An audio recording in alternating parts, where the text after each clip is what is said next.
Good evening and welcome to the City of Wilmington's Wilmington City Council meeting of today, June 18, 2020. This is the public comment portion of our meeting. And we have one person who signed up for public comments. And at this time, we would like them to come forth, and you have 3 minutes to present your public comment. We ask that you keep your comments relevant to the business of on the agenda and business of the City of Wilmington. Do not use it to do any promotions. We have other means by which to share what's happening in our community. And with that, I would like to give Ms. Cheyenne Miller the floor for her public comments.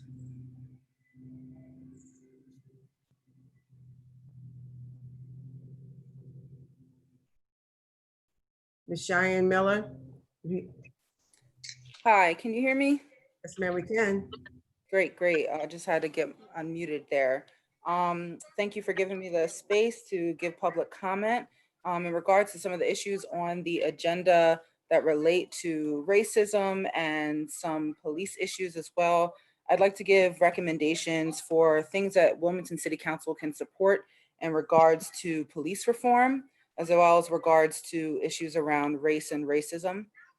And so some of those things are recommended in terms of, recommended by Not Just a Protest, who held a peaceful march on Friday, a couple of Fridays ago. Wanted to make sure that everybody was aware of some of the ways that we can kind of start to look forward policy-wise in the state as well as in the city. So the first recommendation is to completely repeal the Delaware Law Enforcement Bill of Rights. We know that this Bill of Rights makes it difficult for us to hold law enforcement accountable, and we recommend that the City of Wilmington provides a resolution supporting that so that Delaware can repeal that at the state level.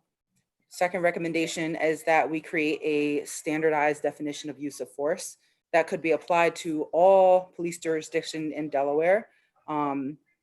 This could happen at different levels, but we do recommend that the city supports this at the state level as well as with any police that are under their jurisdiction. We also recommend implementation of a community review board. This can again happen at different levels, but we are recommending a statewide community review board that will have the ability to conduct investigations independent of the police, and that will not be hindered by a law enforcement bill of rights, by police unions or departments, and will be hopefully made up of a majority of non-law enforcement associated individuals. We ask for the support of City Council in providing police throughout the state, but also in Wilmington with body cameras, and we appreciate the statement made before that body cameras will be provided for Wilmington Police, as well as hoping that we can get support on how we can start to reallocate funds from the punitive way that we do policing towards non-punitive programs and policies that we know will reduce crime and poverty.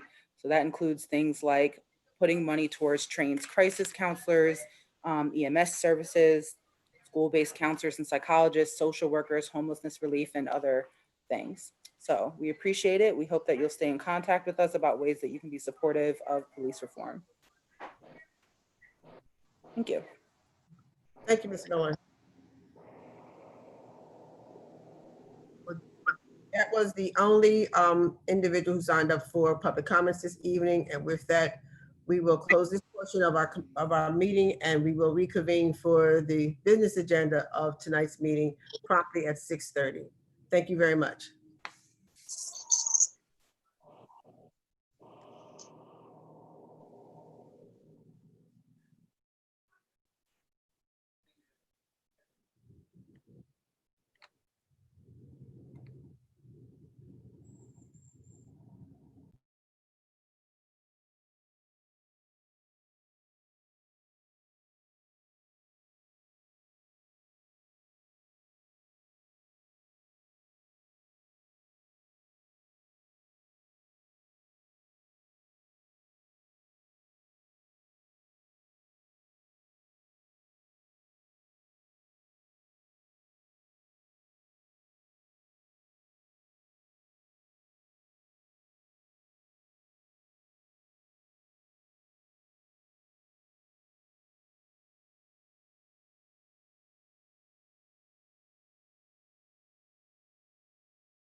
Yep.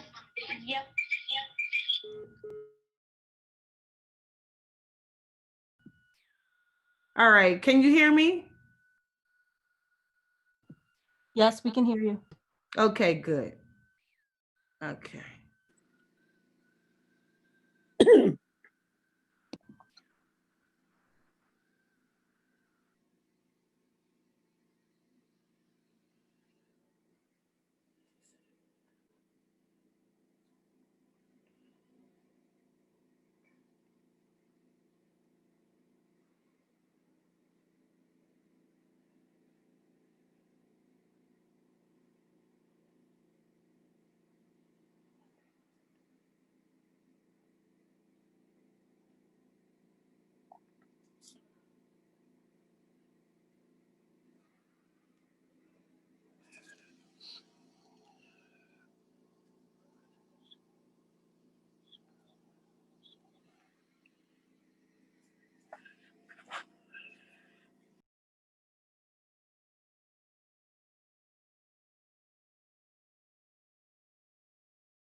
I guess my audio's not on, huh?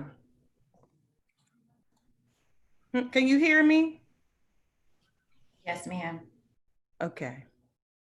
I guess my video is not on there.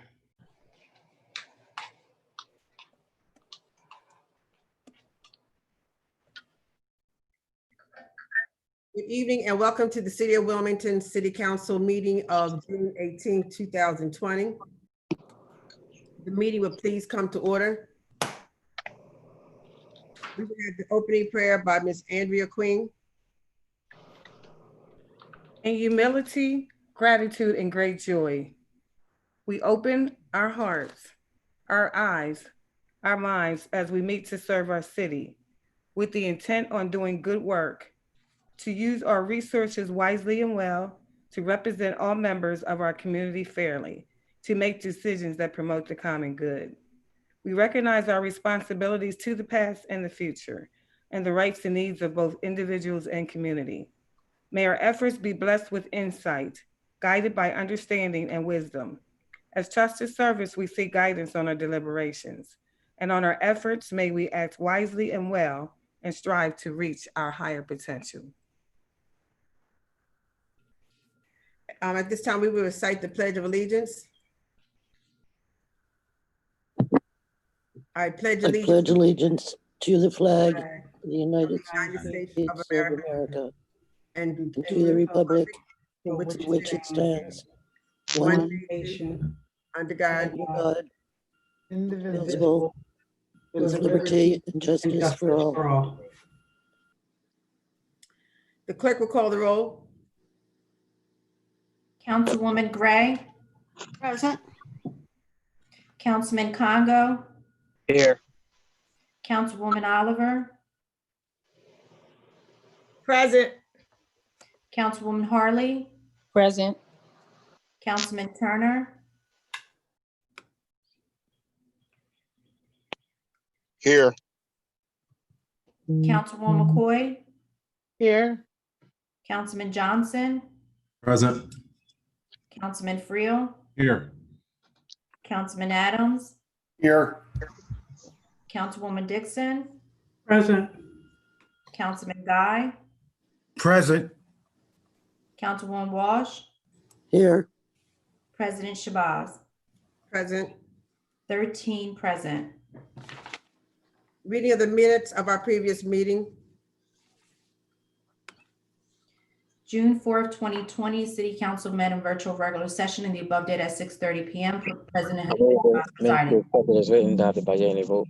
Second. second, It's been properly moved and seconded, and minutes be accepted as written. On the question, all those in favor signify by saying aye. aye, Aye. Any opposed? Motion carried. Committee reports.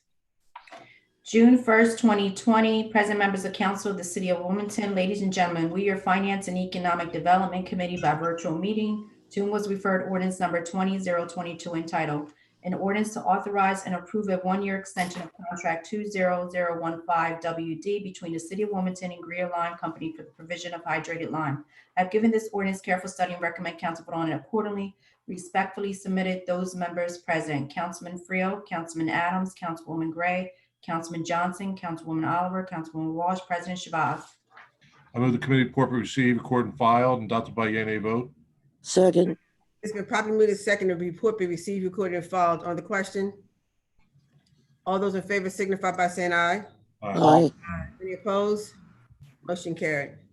June 1st, 2020, we, your Finance and Economic Development Committee by virtual meeting to was referred to ordinance number 20023 entitled, an ordinance to authorize and approve a one-year extension of contract 20014 PW between the City of Wilmington and Camara Water Solutions, Inc. for the provision of ferric chloride. I've given this ordinance careful study and recommend going accordingly.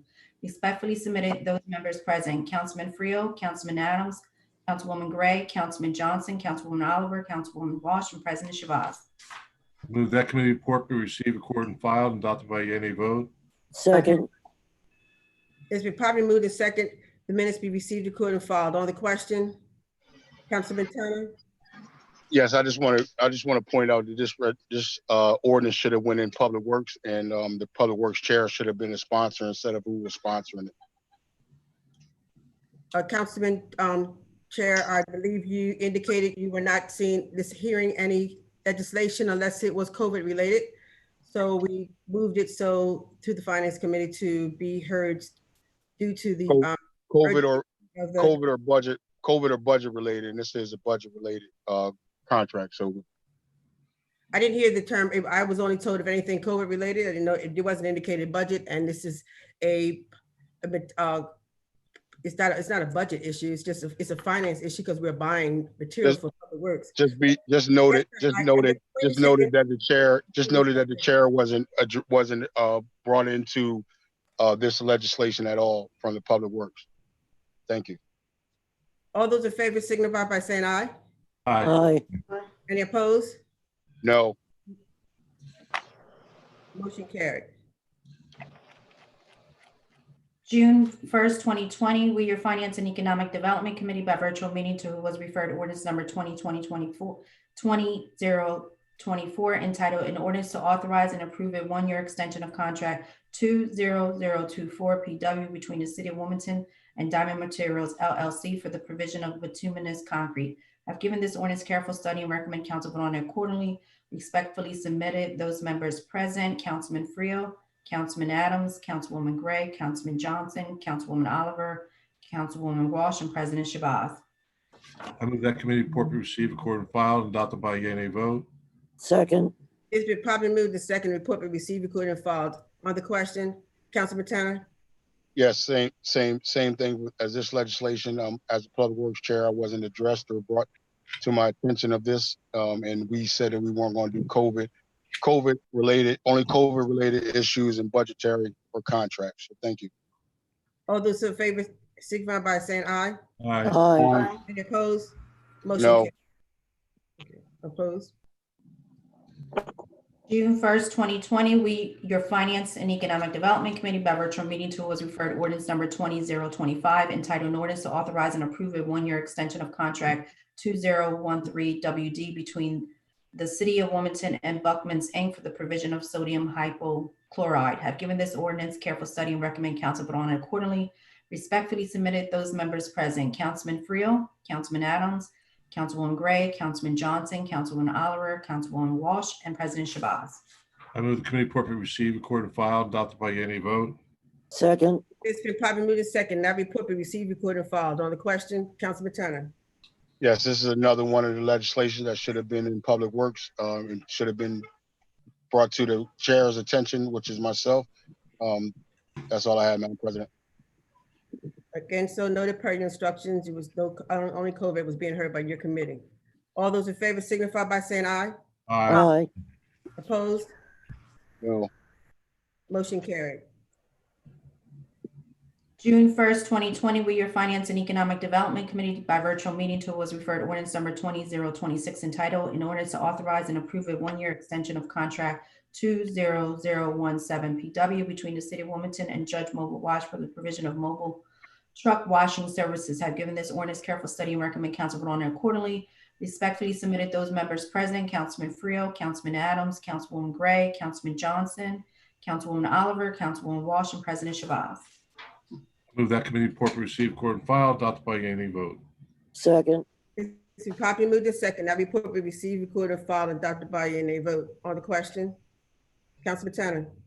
Yes, thank you, Madam President. This is another legislation that should have been in Public Works or brought to the Public Works Chair's attention. Just wanted that for the record. Okay, also noted for the record that we were following instructions of the chair that we were only hearing COVID-related legislation, and we were just moving the business of the city along. All those in favor signify by saying On the aye. question, my hand is up. Oh, sorry, sir. I didn't see your hand. Yes, is this an ordinance that we're discussing? No, it's a resolution. Thank you, Madam President. Yes, sir.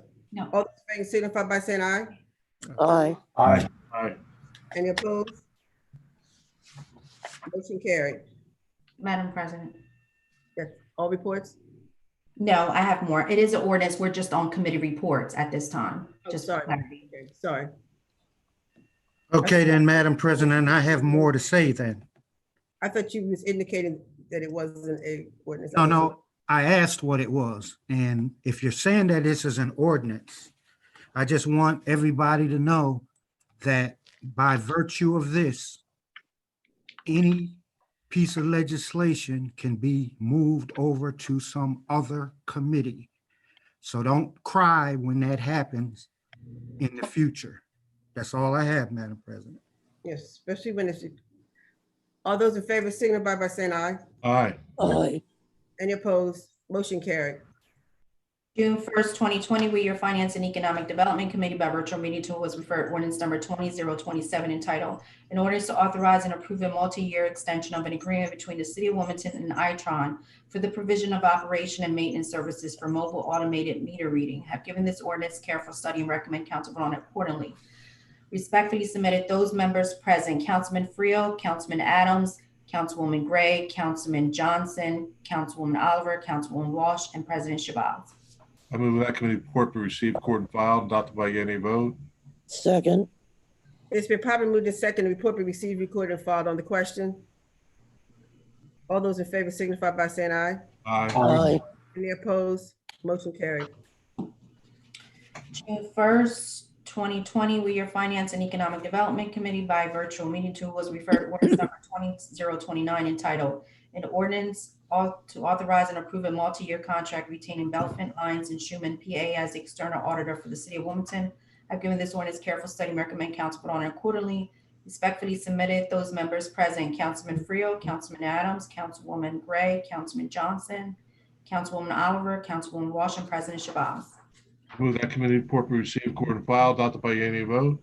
second, It's been properly moved in second. That report be received, recorded, and filed. On the question, all those in favor signify by saying aye. aye, Any opposed? Motion carried. June 10, 2020, we, your Education, Youth, and Families Committee by virtual meeting tool was referred ordinance number 20030 entitled, an ordinance to authorize a one-year extension to the Educational Access Channel Agreement between Red Clay Consolidated School District and the City of Wilmington. I've given this ordinance careful study and recommend council vote on it accordingly. Respectfully submitted, those members present: Councilwoman Harley, Councilman Frio, Councilwoman McCoy, absent with leave, Councilwoman Gray, President Shabazz, absent without leave, Councilman Congo, and Councilman Turner.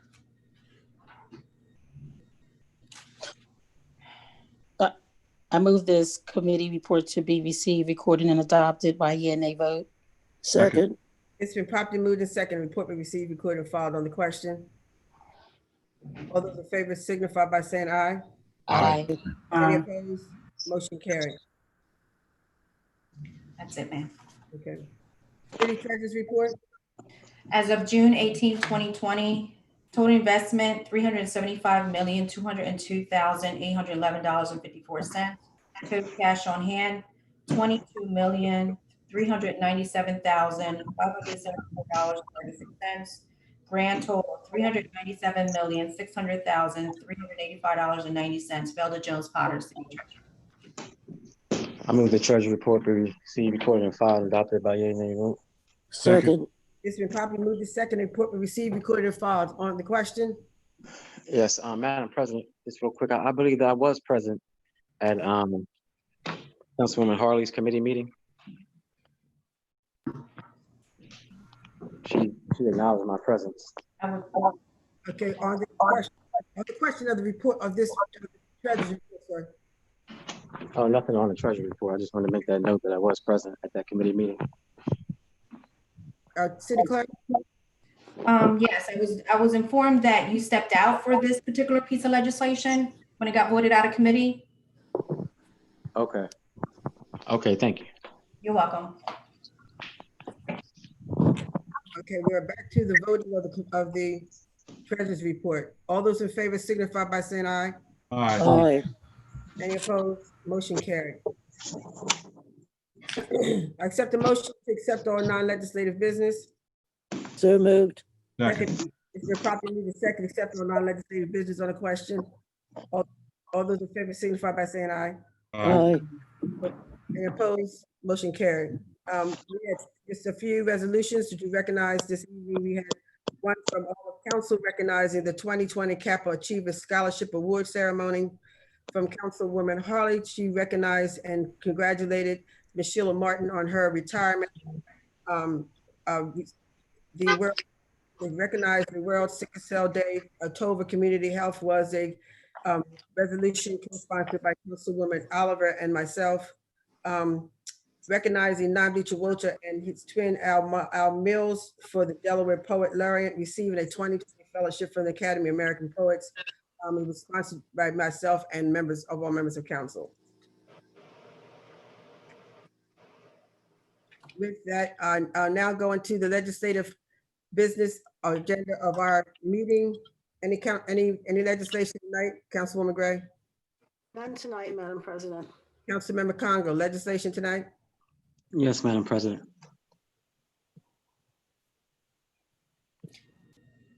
Resolution 20-030, Agenda 4818, whereas pursuant to Wilmington C Charter 1101, the city may acquire, hold, manage, and dispose of property on such term as it deems proper for any municipal purpose. And whereas pursuant to Wilmington C Charter 8204, every department, board, and commission may accept on behalf of the city unconditional gifts of property which shall be useful in connection with the work of such department, board, or commission.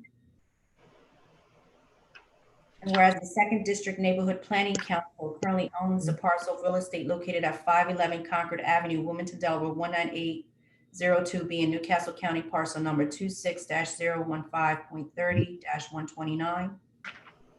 And whereas the parcel was conveyed to the Second District NPC by the city on November 1st, 2016 for the sum of $10 for the purpose of creating a community garden and highlighting the aesthetic aspects of Concord Avenue. And whereas the Second District NPC could not create the community garden because the organization's source of funding, the Neighborhood Planning Council funds, could not be used for a project occurring on land that is not publicly owned or in a public right of way. And whereas the Second District NPC now wishes to convey the property back to the city as a gift so that the city may beautify it. And whereas the council, upon the recommendation. Yes, Madam President, I move this resolution be received, recorded, and filed, adopted by yea and nay vote. Second. It's been properly moved and second. The resolution be received, adopted by yea and nay vote. On the question? Yes, Madam President. This is just bringing up some property that's in the Second District that was given to the Second District NPC back in 2016, I believe. And because they can't use their funds to beautify it, they are giving it back to the city so that the city may be able to beautify it. And Madam President, just so I'm clear, it is okay for me to have for me to have the clerk read that entire piece of legislation, isn't it? You move it when you so fit, sir. Okay, I just heard comments from my other council member, so I'm not sure why that was even done. But I just want to make sure that it is okay, so the public understands everything that's being voted on. I thank you. Are there any other comments from members of council? Seeing none, is there any comments from the public? Seeing none, and seeing there's no further comments from members of council, clerk, please call the roll. Councilwoman Gray, Yes. Councilman Congo, Yes. Councilwoman Oliver, Yes. Councilwoman Harley, Yes. Councilman Turner, Yes. Councilwoman McCoy, Yes. Councilman Johnson, Yes. Councilman Friel, Yes. Councilman Adams, Yes. Councilwoman Dixon, Yes. Councilman Guy, Yes. Councilwoman Walsh, Yes. President Shabazz. Yes, 13 yeas. declared adopted. Councilman Madam Oliver, President. legislation tonight.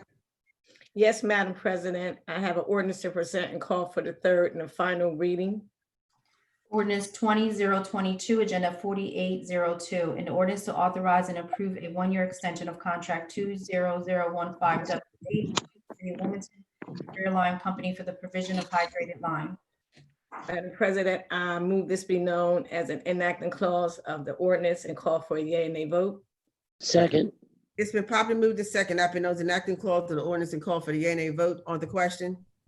Yes, this ordinance authorizes the city to enter into amended contract 20015 WD hydrated lime, which is a water treatment chemical between the city of Wilmington and Greer Lime Company, which provides a one-year extension of the contract from July the 1st, 2020 to June the 30th, 2021 on the same terms and at the same cost. Seeing that there's no other comments from members of council, are there any comments from the public? Seeing none and no further question, wait a minute, somebody's hand just went up.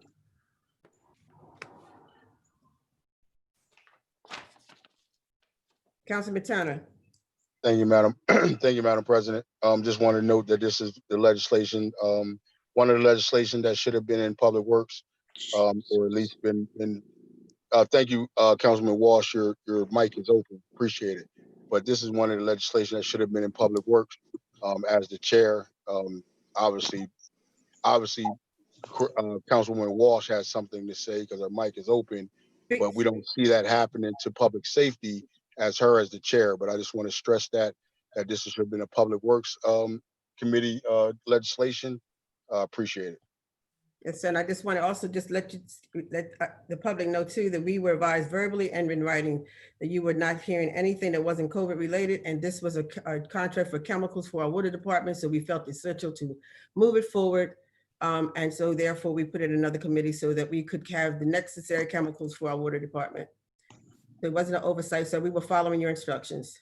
Are you debating this legislation, or you were getting off the chair because you sound like you're debating this legislation? No, sir, I'm just saying point of reference as to why the actions was taking place, why it did not go to the Public Works Committee. It went to, because we were following your instructions that you, as I stated, and I was given the reasons why we went outside of normal process. So are you saying as the president that you contacted me as the chair?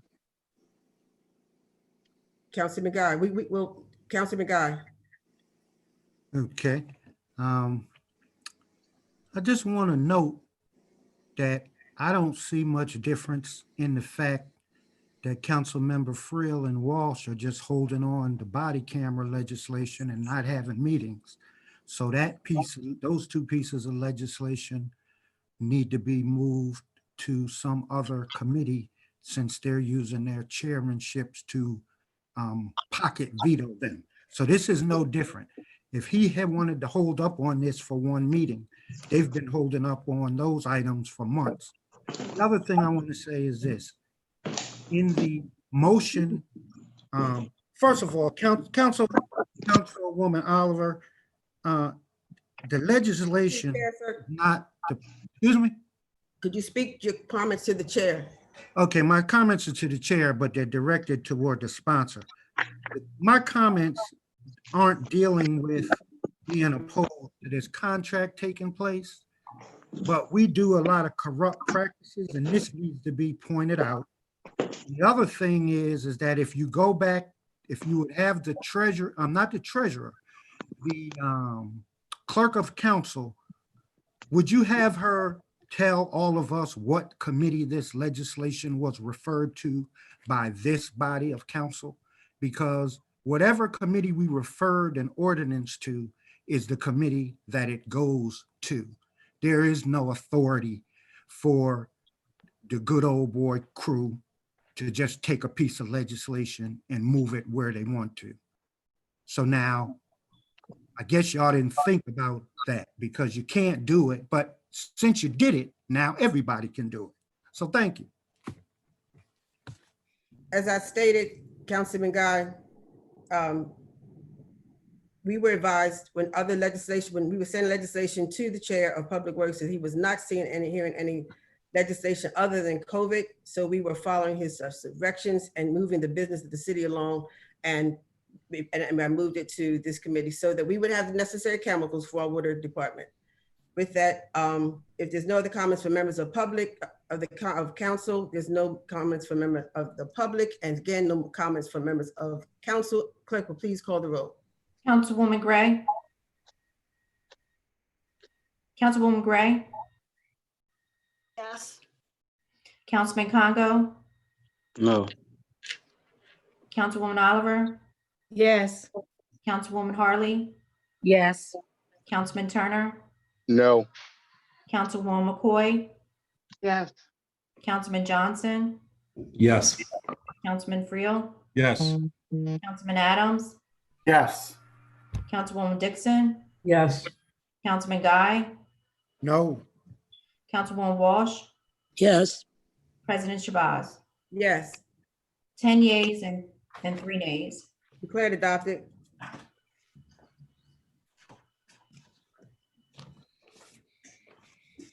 Madam President, I have a ordinance to present and call for the third and final reading. Ordinance 20-023, Agenda 4803, an ordinance to authorize and approve a 1-year extension of contract 20014 PW between the City of Wilmington and Camara Water Solutions Inc. for the provisions of ferric chloride. This ordinance authorized the city, You want to move it, I'm please. sorry, I move that this be known as an enacting clause in the ordinance to call for a yea and nay vote. I'm sorry. Second. It's been properly moved to second. That been known as an active clause of the ordinance and call for yea and nay vote on the question. So on the question, this ordinance authorizes the city to enter into amended contract 20014 PW fluorochloride. Basically, it's a water treatment chemical also between the City of Wilmington and Camara Water Solutions Inc., which provides a 1-year extension of contract from July the 1st, 2020 to June the 30th, 2021 on the same terms and at the same cost. Thank you. Seeing no other comments from members of the council, I turn to comments from the public. Seeing no comments from the public and no further comments from council, clerk, please call the roll. Councilwoman Gray. Yes. Councilman Congo. No. Councilwoman Oliver. Yes. Councilwoman Harley. Yes. Councilman Turner. No. Councilwoman McCoy. Yes. Councilman Johnson. Yes. Councilman Friel. Yes. Councilman Adams. Yes. Councilwoman Dixon. Yes. Councilman Guy. No. Councilwoman Walsh. Yes. President Shabazz. Yes, 10 yeas and 3 nays. declared adopted.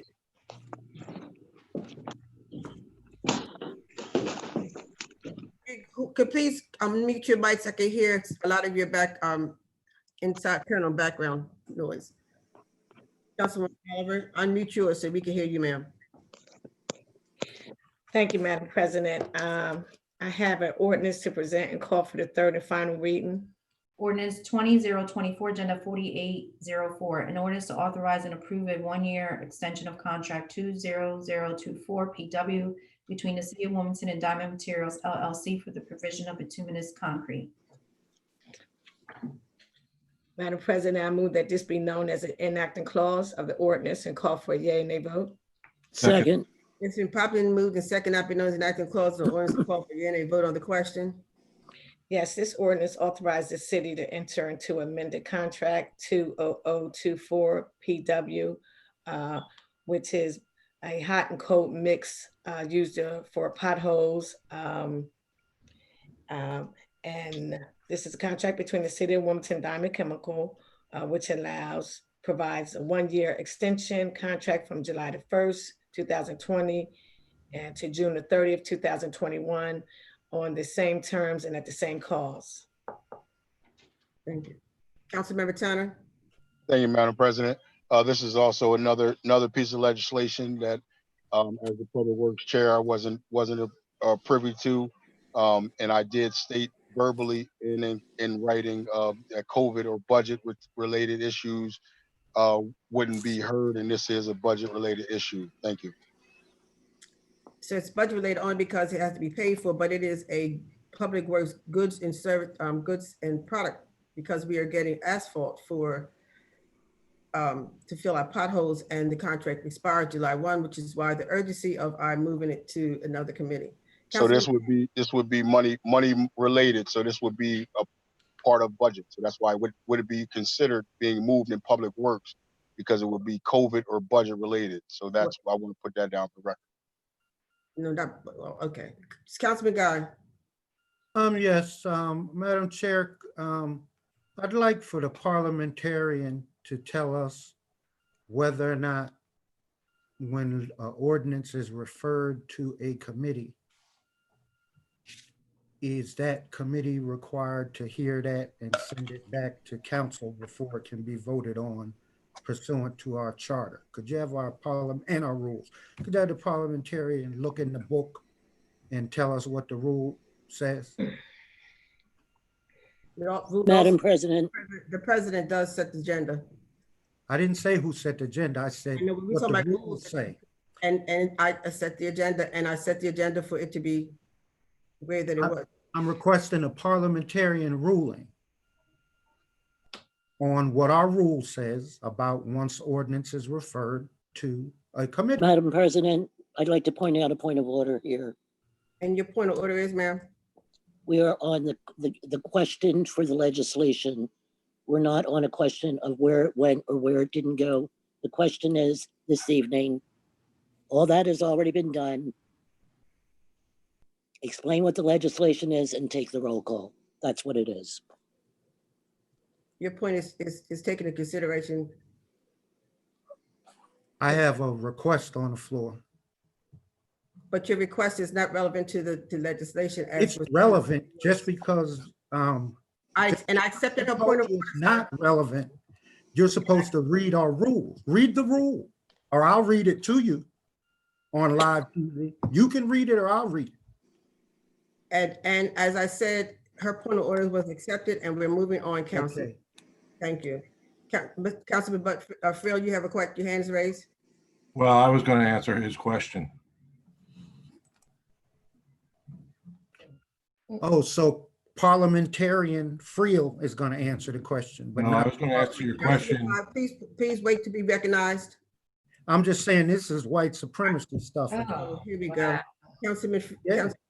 All I was going to say was that these ordinances were referred to the Finance and Economic Development Committee.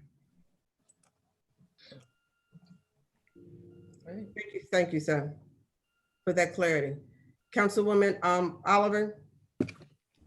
No, I was saying if it wasn't no more, I just asked for a roll call. I'm recognizing council members whose hands are raised. Councilwoman Gray. I'm sorry. Thank you, Madam President. My understanding, when someone says a point of order and once it's explained, we're supposed to take a vote to see if we agree with that point of order, to determine if the person can continue with it. And we have not been doing that. We have not been voting on point of orders. The point of order is directed to the chair, and I accept the point of order or out of order, and I call the order, and which is what I did, as it was out of order, and we are moved forward. And with that, roll call. Wait a minute, I didn't get the chance to, there's no other questions from members of council. There's any comments from the public?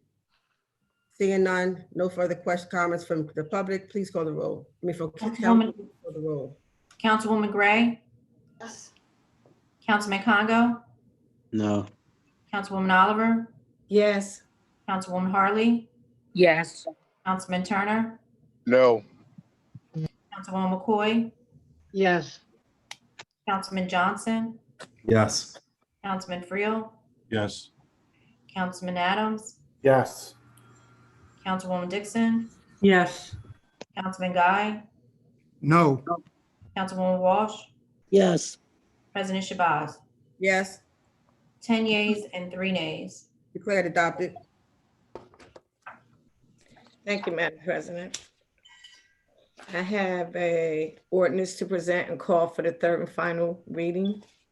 Ordinance 20-025, Agenda 4805, and an ordinance to authorize and approve a one-year extension of contract 20013 WD between the City of Wilmington and Buxton, Inc. for the provision of sodium hypochlorite.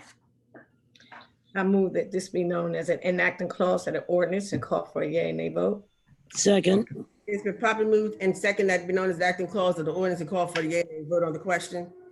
Yes, this ordinance authorizes the city to enter into amended contract 20013 WD sodium hypochlorite. It's a strong bleach. It's a contract between the city and Buckman's Inc., which provides a one-year extension of the contract from July the 1st, 2020 to June the 30th, 2021, and on the same terms and at the same cost. Thank you. Seeing no comments from members of council, are there any comments from the general public? Seeing none, Councilman Turner. Thank you, Madam President. This is another ordinance that wasn't referred to the Public Works nor brought to the Public Works Chair's attention of legislation.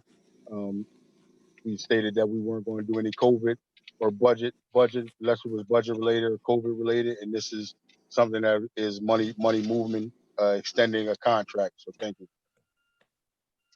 Seeing no further comments from members of council, clerk, please call the roll. Councilwoman Gray, Yes. Councilman Congo, No. Councilwoman Oliver, Yes, Councilwoman Harley, Yes. Councilman Turner, No, Councilwoman McCoy, yes, Councilman Johnson, Yes. Councilman Friel, Yes. Councilman Adams, Yes. Councilwoman Dixon, yes, Councilman Guy, no, Councilwoman Walsh, yes, President Shabazz. Yes, 10 yeas and 3 nays. declared adopted. Madam President, I have an ordinance to present and call for the third and final reading. Ordinance 20-026, Agenda 4806, an ordinance to authorize and approve a one-year extension of contract 20017 PW between the City of Wilmington and Judge Mobile Wash for the provisions of mobile truck washing services. Madam President, I move this be known as an enacting clause of the ordinance and call for a yea nay vote. second, It's been properly moved and second that be known as an acting clause of the ordinance and call for the yea and nay vote on the question. Yes, Madam President, this ordinance authorizes the city into amended contract 20017 PW mobile truck washing, which is a truck that does pressure wash, contract between the City of Wilmington and Judge Mobile Wash, which provides a one-year extension of contract from July 1, 2020 to June 30th, 2021, on the same terms and at the same cost. Councilman Turner. thank you, Madam President. This is another legislation that was supposed to go to the Public Works Department. We've stated that we weren't going to listen to anything unless it was COVID related or budget related, and this is a contract where money is being moved. Thank you. Seeing no other comments from members of council, are there any comments from the general public? Seeing no comments from the public and no further comments from council, clerk will call the roll. Councilwoman Gray, Yes. Councilman Congo, No. Councilwoman Oliver, Yes, Councilwoman Harley, Yes. Councilman Turner, No, Councilwoman McCoy, Yes. Councilman Johnson, Yes. Councilman Friel, Yes. Councilman Adams, Yes. Councilwoman Dixon, yes, Councilman Guy, no, Councilwoman Walsh, yes, President Shabazz. Yes, 10 yeas and 3 nays. declared adopted.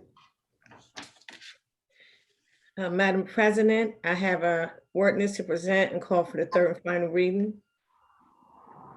Ordinance 20-027, Agenda 4807, an ordinance to authorize and approve a multi-year extension of an agreement between the City of Wilmington and Itron for the provision of operation and maintenance services for mobile automated meter reading. Madam President, I move this be known as an enacting clause of the ordinance and call for a yea, nay vote. Second. It's been properly moved and second that be known as enacting clause of the ordinance and call for yea and nay vote on the question. Yes, Madam President, this ordinance authorized the city and to amend it to the contract between a city and Itron. And this has been in effect since 2006. It's a special water meter reader that reads 92% of our meters. It's an electronic device which will provide a 5-year extension of the contract from 2001, 2020 to June the 30th, I'm sorry, July the 1st, 2020 to June the 30th, 2025 on the same terms. Thank you. Councilwoman, thank you, Councilwoman McCoy. Yes, Madam President. I just wanted to state all the other ones that we've actually just taken a look at was actually just had an extension of just 1 year. By extending this for 5 years, this is basically just re-signing the contract. Why aren't we waiting just to bid it out next year? I think Commissioner Kelly can answer that. Madam President, Madam President, I'd like to ask Commissioner Kelly to answer that, please.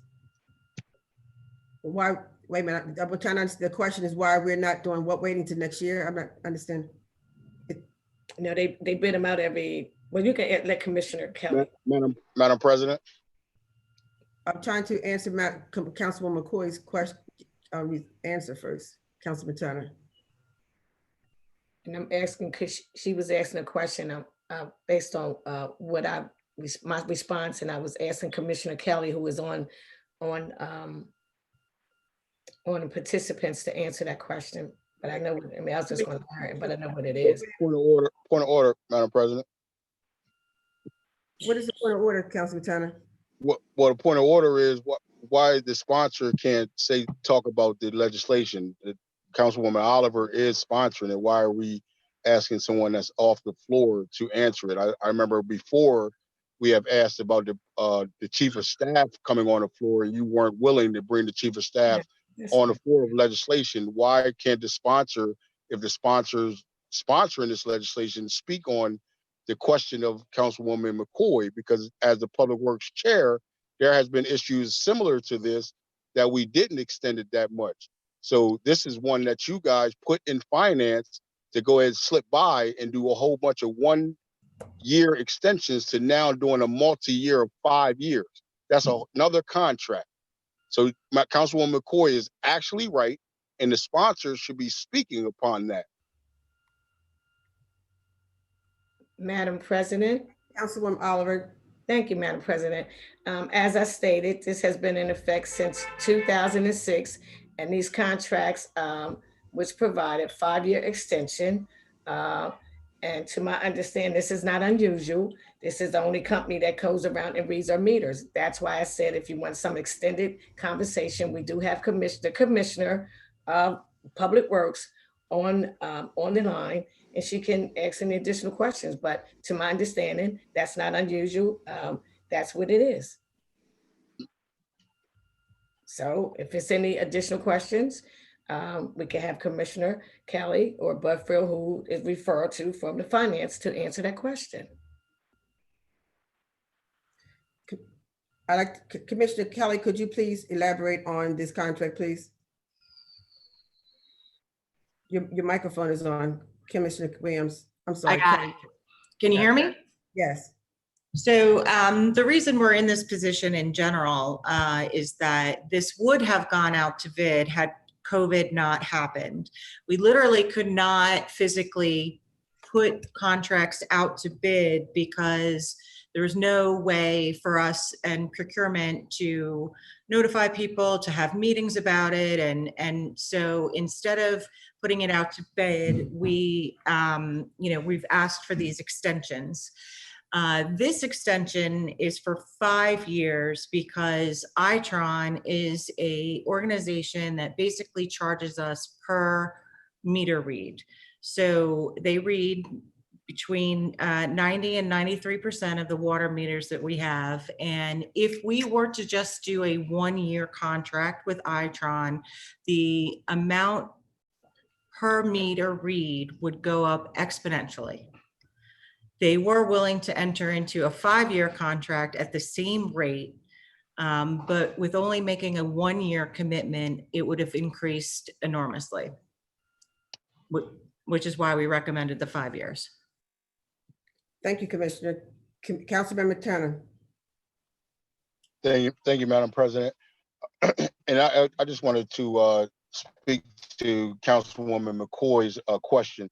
Councilman McCoy, you were absolutely right. Over the 3.5 years that we have been in council, some of our concerns as the Public Works Committee as a whole was making sure that we didn't extend to long extended contracts. Yes, this probably has been a contract that has been since 2006, but I don't think there's any contracts that we have extended 5 years or anything. We all try to negotiate to coming to lesser years along with you, Councilwoman McCoy. So great point, great pickup.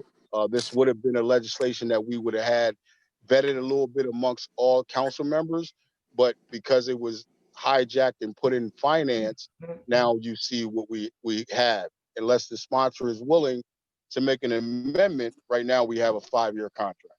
Thank you. Councilwoman Harlan. Yes, thank you, Council President. One thought that comes to mind is that maybe when we have contracts that are due for renewal, that we as the city have the opportunity to have a significant savings on some of these agreements. It may be a great ideal to make sure that we are made aware of that. Because I mean, when you think about the fact that we should be concerned about taxpayers' dollars, we should want the biggest bang for our buck. Exactly. We should want that. And I'm just saying that I also see where, you know, it could look like a double standard. So I think going forward, again, without being repetitive, when any other departments have these agreements, and it's clearly a situation where we're extending it more than some of the other agreements, just have it notated that based on a savings, it will be more profitable. It makes sense for us to go with a longer term versus a shorter term. That's all I have. Thank you. Councilmember Friel. Yeah, I just wanted to, the other contracts we were doing, we were buying some supplies, some materials. This one is a little different. Itron is in the midst of changing over all of our water meters, and we are not finished with that changeover yet. The other issue you have with them is you have both hardware and software involved here. If you went out and tried to get another contractor to come in here, first of all, nobody will do it for 1 year if they're providing hardware and software, and the cost would have been much, much higher to bring someone new in here to do that once we've already been in the process of changing the meters with Itron. So, you know, they're not going to agree, and no one's going to agree to a 1-year contract for this kind of service. Thank you. Councilwoman Oliver. Yes, I'd like to call for the roll. I need to go to the public first for comments. I'm sorry. Okay, go to the public for comments. Seeing none, I come back to members of council who have raised their hand. Councilwoman McCoy. Thank you, Madam President. So I have heard that what everyone has had to say. I can appreciate especially making certain that we save money for our taxpayers with having a multi-year, you know, making certain that we have a contract. But to use the word extension really makes it seem, you know, we're basically just signing another contract, and it's a little misleading to me. And that's, I just wanted to make certain that that was pointed out. I'm like, I do want to make certain that we get the rest of our water meters taken care of and completed, dealing with the same company so we won't have any issues or mistakes. Like, at the moment, I will go ahead and I'll vote for this ordinance. Thank you. Councilmember Congo. Yes, thank you, Madam President. I just want some clarity because I think that I heard the commissioner say that it would have gone out to different bidders. But then I heard Councilman Friel say that it pretty much couldn't have because it wouldn't have made sense financially. I just want to make sure that that's clear. Could it have gone out, for bidding from different contractors, or couldn't it have? I didn't hear that. I'm sorry. The commissioner did say that she said because of COVID, that's why they could not go out, and Councilman Phil was talking about why the importance of, even if it went out, the situate the way that the contract was. And the services they provide for us. He was justifying why he agreed with us not having, did not go out, and why it was important for us to move forward. That's my understanding. But it could have gone out according to the commissioner. But if it didn't, because of COVID. I mean, but if it weren't for COVID, it would have gone out. Absolutely. According to the commissioner, right? That's what I heard her say. Okay. Then Councilman Farrell said that it pretty much couldn't have because it wouldn't have made sense. So I just want some clarity on that, please. Councilman Phil, would you like to clarify your statement, please? Yeah, all I'm trying to do is provide what was discussed at the Finance Committee meeting that we held. And, we discussed the fact that it would be best to do another 5-year contract with Itron, being that we were in the midst of it. And I tried to give the reasons why.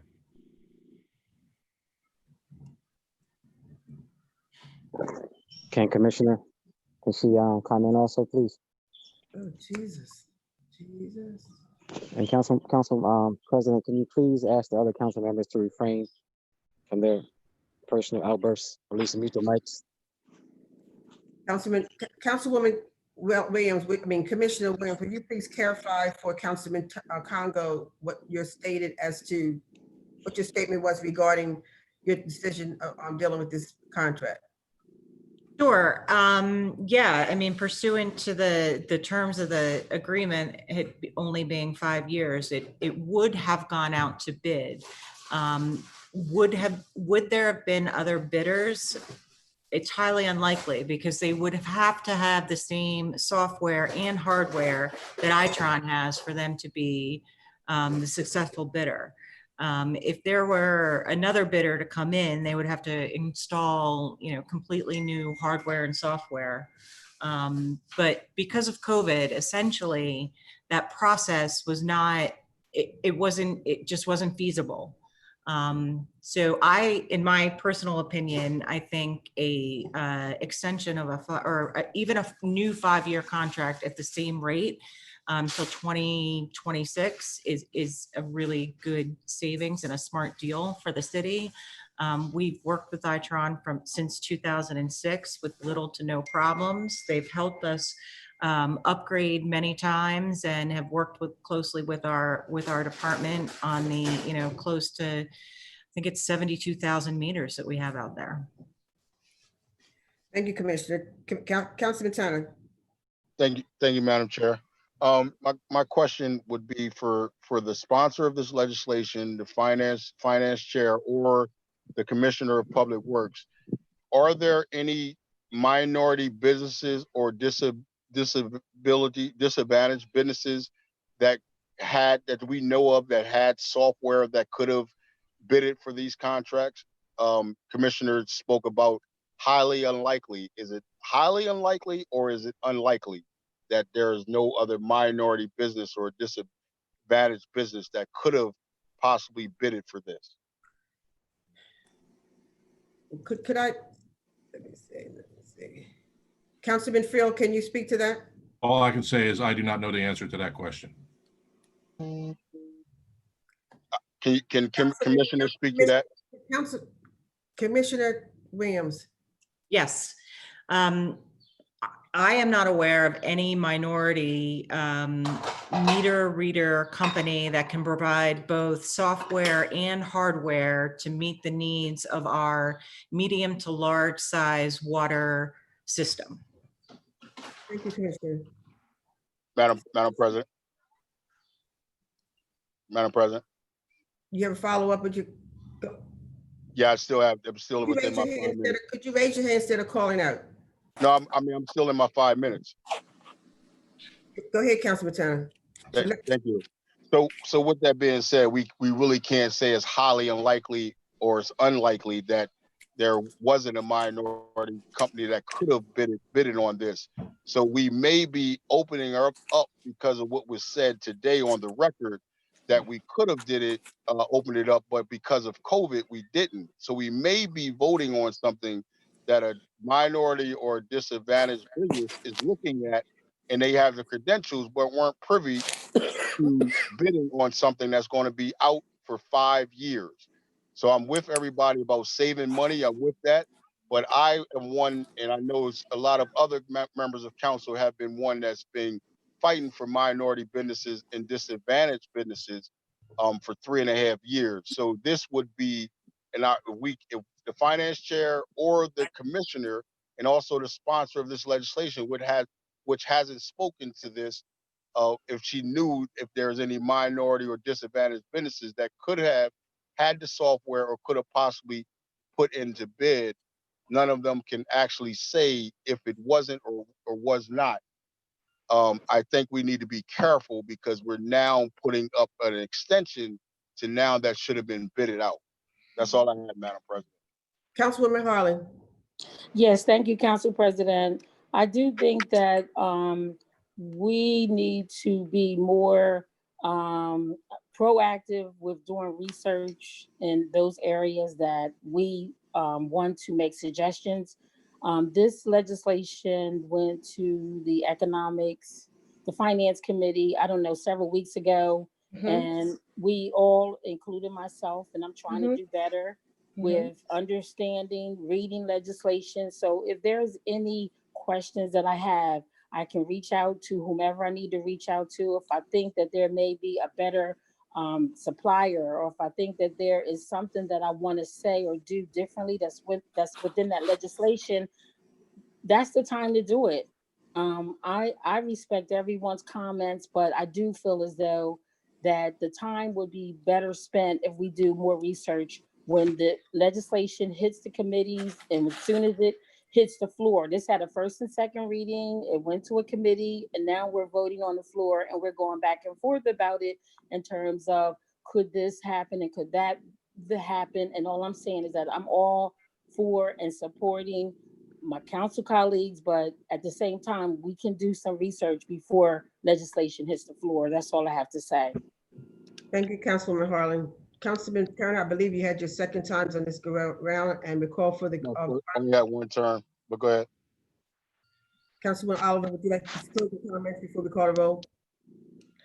Thank you, Madam President. I was just going to basically say what Councilwoman Harley said, that, and I really wanted to say, Councilman Vash is the chairperson. So to me, it seemed like he would have did the research. He could read the information. As she said, we had so, Madam President, I'm making the point that I did go sit down with the commissioner and Vince. So I did my own investigation and sat down to learn some more things about this. And I'd like to call for the roll.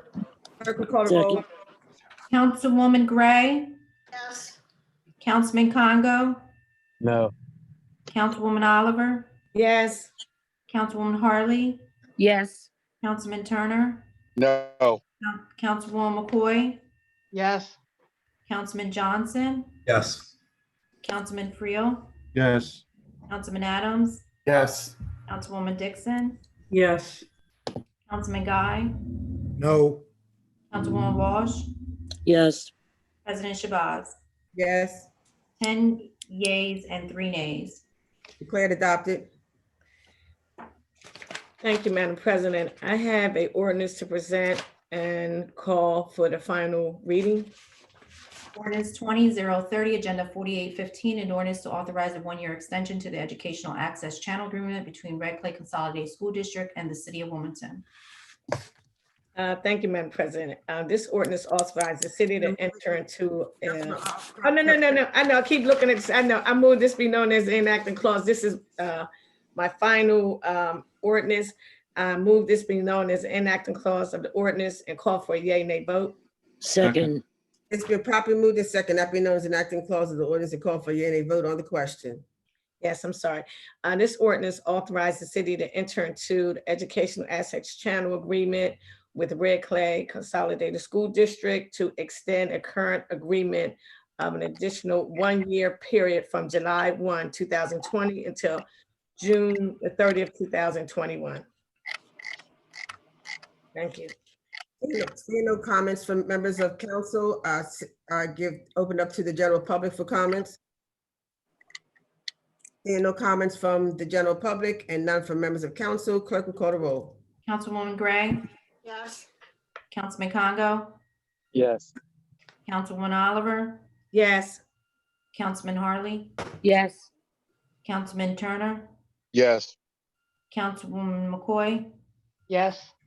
Councilman Johnson, Yes. Councilman Friel, Yes. Councilman Adams, Yes. Councilwoman Dixon, Yes. Councilman Guy, Yes. Councilwoman Walsh, yes, President Shabazz. Yes, 13 yeas. declared adopted. That was Councilmember all, Harley. Madam President. Thank you, Councilwoman Oliver. Councilmember Harley. Legislation. Yes, yes, Council President. I have 10 resolutions to present on this evening. Resolution 20-031, Agenda 4819. Whereas pursuant to Section 2-363 of the City Code, the council deem it necessary and proper to specify the requirements for review and approval of city-sponsored grant applications and proposals, including authorization for expedited grant applications when necessary prior to council's approval. I move this resolution be received, recorded, and filed and adopted by a yea and nay vote. Second. second, It's been properly moved and second that resolution be received, recorded, and filed, adopted by yea, nay vote on the question. Yes, Council President, this resolution authorizes a grant application of the Department of Parks and Recreation to the National Recreation and Parks Association in the amount of $2,500. The funds will be used to expand the city's Walk with program, an evidence-based physical activity program for older adults, and there is no local match required. Seeing no further comments from members of council, are there any comments from the public? Seeing no comments from public and no more comments from the council, clerk will please call the roll. Councilwoman Gray, Yes. Councilman Congo, Yes. Councilwoman Oliver, Yes. Councilwoman Harley, Yes. Councilman Turner, Yes. Councilwoman McCoy, Yes. Councilman Johnson, Yes. Councilman Friel, Yes. Councilman Adams, Yes. Councilwoman Dixon, Yes. Councilman Guy, Yes. Councilwoman Walsh, yes, President Shabazz. Yes, 13 yeas. declared adopted. Resolution 20-032, Agenda 4820. Whereas pursuant to Section 2-36 of the City Code, the city may apply for grant funds subject to the approval of City Council, and I move this resolution be received, recorded, and filed and adopted by a yea and nay vote. Second. It's been properly the second resolution be received, recorded, and filed, adopted by yea, nay vote on the question. Yes, Council President, this resolution authorizes a Parks and Recreation application for a grant from the Delaware Department of Health and Social Services in the amount of $10,000 to implement tobacco prevention programs. Seeing no comments from members of council, are there any comments from the general public? Seeing none and no comments from the council, clerk, please call the roll. Councilwoman Gray, Yes. Councilman Congo, Yes. Councilwoman Oliver, Yes. Councilwoman Harley, Yes. Councilman Turner, Yes. Councilwoman McCoy, Yes. Councilman Johnson, Yes. Councilman Friel, Yes. Councilman Adams, Yes. Councilwoman Dixon, Yes. Councilman Guy, Yes. Councilwoman Walsh, yes, President Shabazz. Yes, 13 yeas. declared adopted. Resolution 20-033, Agenda 4821. Whereas pursuant to Section 2-360 of the City Code, the council deem it necessary and proper to specify the requirements for review and approval. I move this resolution be received, recorded, and filed and adopted by a yea and nay vote. second, It's been properly moved and second. The resolution be received, recorded, and filed, adopted by yea and vote on the question. Yes, Council President, this resolution authorizes the Department of Parks and Recreation's application for a grant from National Fitness Campaign in the amount of $60,000. The grant will enable the city to construct 2 free-to-use outdoor fitness courts suitable for participants of all ages and abilities to grow a stronger, healthy community, and no local matching funds are required. Councilwoman Gray, I'm sorry to see who hand came up first. Councilwoman Gray. Thank you. I'd like to know, has there been a location determined for these 2 facilities? Yes, I believe. Oh, should I answer that, Council President? Councilman Harley, go ahead. Yes, I believe is Hicks Anderson Center, if I remember correctly. Both of them are going to Hicks Anderson Center? So let's see here. Let me just, it's several of these, so let me look at this again. The Youth Career Development Program. Is it Okay. not noted, is it noted in legislation, Councilman Harley? I'm looking, that's what I'm doing, thank you. I didn't know if Councilwoman Gray had the legislation she could also see. Yeah, No, I didn't print it out, no. yeah, I'm sorry, it was discussed in committee when Director Kelly came, and unfortunately, we had like 8 pieces of legislation, Councilmember Gray, and I didn't commit all of that information to memory, so I'm sorry. But it's in the legislation. Okay, well, there you go. No, I don't know. I'm asking. It's in, well, I'm not voting for it until I can find out, well, I'm not voting for it until I can find out where they're scheduled to be. No, well, it's for the city, I'm quite sure. Councilwoman Allen, Yes, Madam President, I was just gonna say I was at the committee meeting and the commissioner said they were reviewing Wilm Hicks and Christina Park. They were reviewing, so it wasn't any definite, but they were I remember saying something about Wilm Hicks and Christina Park. So that's what I recall from the committee meeting, if that's of any help. thank you, Councilwoman.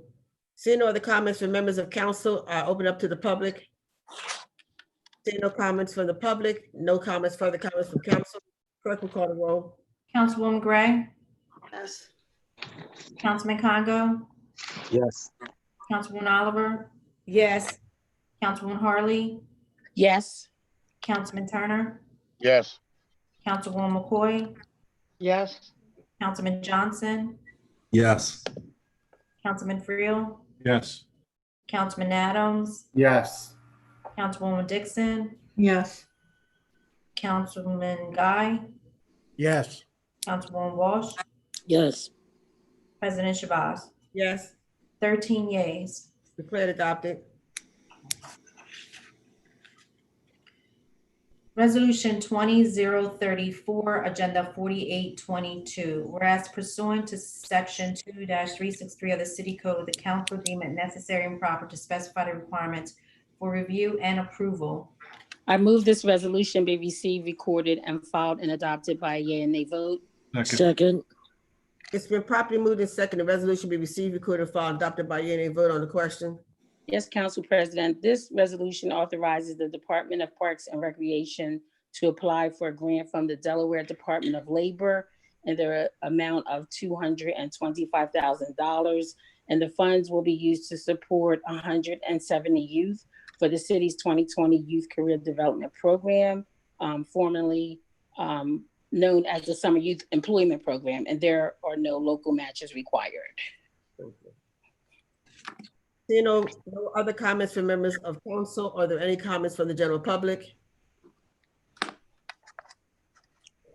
Seeing none and no more further comments from members of council, clerk will record the roll. Councilwoman Gray, Yes. Councilman Congo, Yes. Councilwoman Oliver, Yes. Councilwoman Harley, Yes. Councilman Turner, Yes. Councilwoman McCoy, Yes. Councilman Johnson, Yes. Councilman Friel, Yes. Councilman Adams, Yes. Councilwoman Dixon, Yes. Councilman Guy, Yes. Councilwoman Walsh, yes, President Shabazz. Yes, 13 yeas. declared adopted.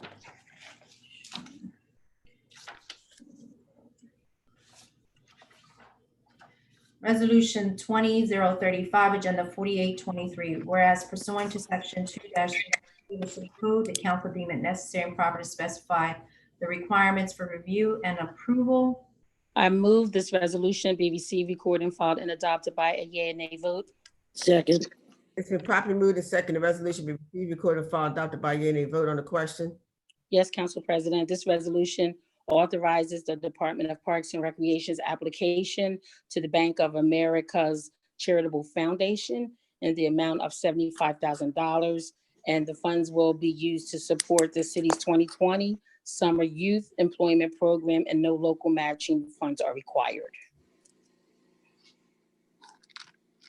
Seeing no comments from members of council, I open up to the general public.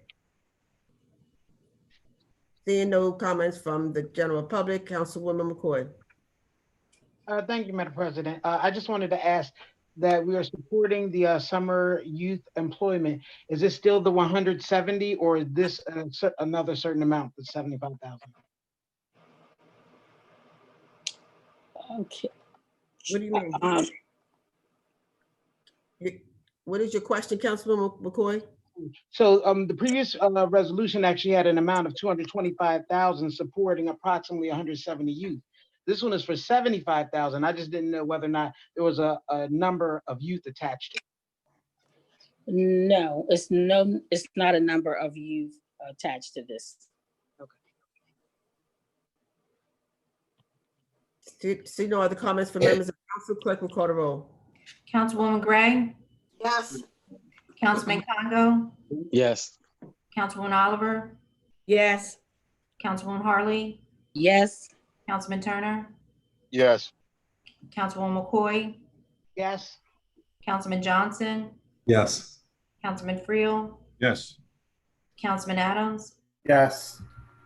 Councilwoman Dixon, Yes. Councilman Guy, Yes. Councilwoman Walsh, yes, President Shabazz. Yes, 13 yeas. declared adopted. Resolution 20-036, Agenda 4824. Whereas pursuant to Section 2-363 of the City Code, the city may apply for grant funds subject to the approval of City Council, and I move this resolution be received, recorded, and filed and adopted by a yea and nay vote. second, It's been properly moved and second. The resolution be received, recorded, and filed, adopted by yea and nay vote on the question. Yes, Council President, this resolution authorizes the Department of Parks and Recreation's application for a grant from the Delaware Department of Education in the amount of $480,157.46. And the funds would be used to provide meal service for the city's 2020 Summer Food Service Program, and there's no local matching funds required. Seeing no comments from members of council, I'll open up to the general public for comments. Seeing no comments from the public and no further comments from council, clerk will call the roll. Councilwoman Gray, Yes. Councilman Congo, Yes. Councilwoman Oliver, Yes. Councilwoman Harley, Yes. Councilman Turner, Yes. Councilwoman McCoy, Yes. Councilman Johnson, Yes. Councilman Friel, Yes. Councilman Adams, Yes. Councilwoman Dixon, Yes. Councilman Guy, Yes. Councilwoman Walsh, yes, President Shabazz. Yes, 13 yeas. declared adopted. Resolution 20-037, Agenda 4825, whereas pursuant to Section 2-363 of the City Code, the council deem it necessary and proper to specify the requirements for review and approval. I move this resolution be received, recorded, and filed and adopted by a yea and nay vote. Second. Second, It's been properly moved and second. The resolution be received, recorded, and filed, adopted by a yea and nay vote on the question.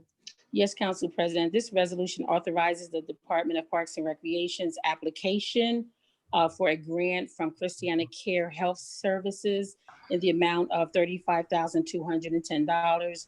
The grant will enable the city to supplement its offerings in the Wilmington Play Streets initiative that will provide children a safe place to play and adults a safe place to learn about available resources. No local matching funds are required. And I just want to mention that this year they're going to be scaling back on the play streets, the number of play streets. It's going to be 8 of them this year. So you can pretty much say maybe 1 in each district. And I just wanted to make that known as well.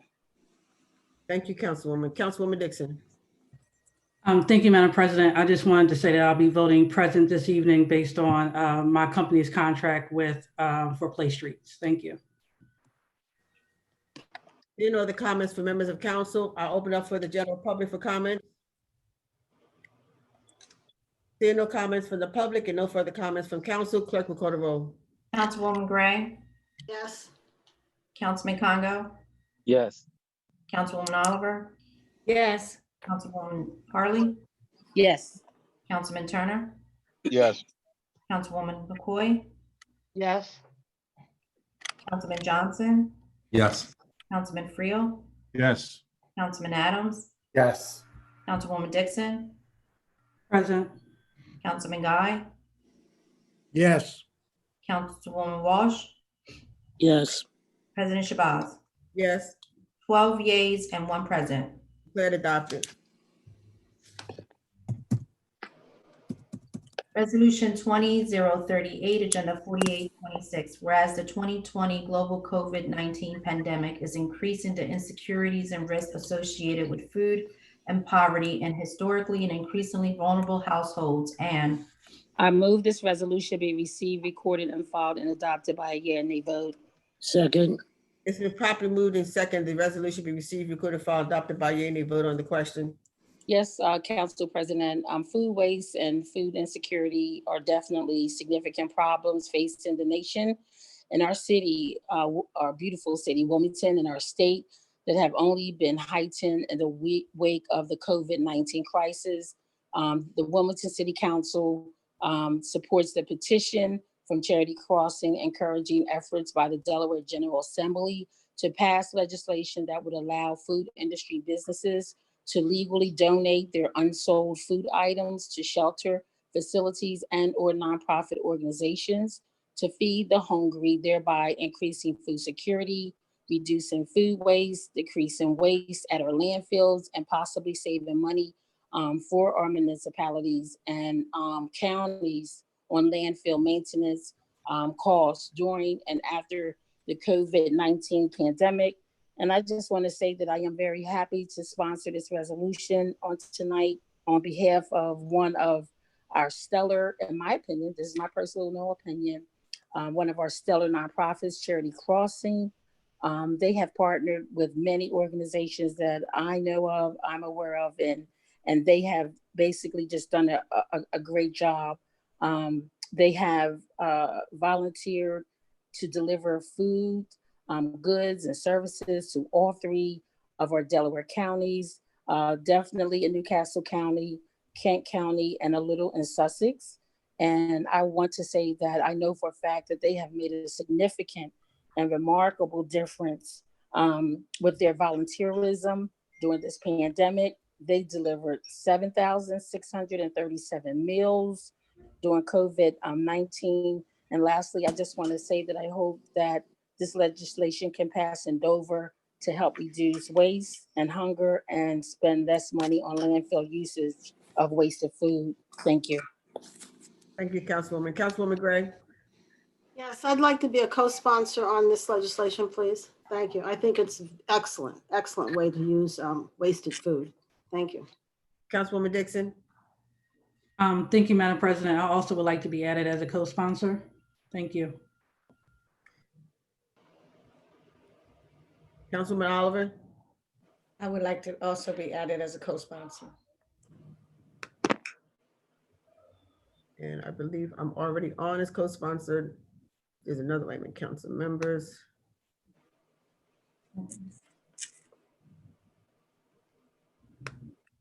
Being added. Councilmember Harley. Yes, I wanted to just add one last point, and that is that Charity Costin, they have been providing basic needs to the homeless population and definitely the less fortunate. And they volunteer 2 times a month. I believe it's the first and the third Sunday down at Amtrak, and they're always looking for volunteers to help them to serve. So I just wanted to share how they are really helping and how consistent they are with helping. Thank you. Did I go to the public yet? I lost my place. Did I ask for comments from the general public? No, ma'am. Okay, with that, I ask for comments from the general public. Seeing none, there's no further comments from members of council. Clerk will call the roll. Councilwoman Gray.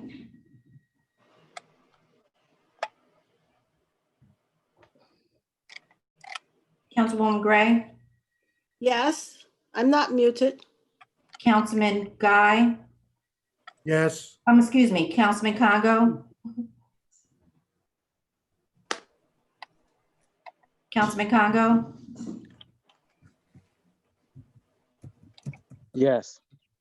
Thank you. Councilwoman Oliver. Yes. Councilwoman Harley. Yes. Councilman Turner. Yes. Councilwoman McCoy. Yes. Councilman Johnson. Yes. Councilman Friel. Yes. Councilman Adams. Yes. Councilwoman Dixon. Yes. Councilman Guy. Yes. Councilwoman Walsh. Yes. President Shabazz. Yes, 13 yeas. declared adopted.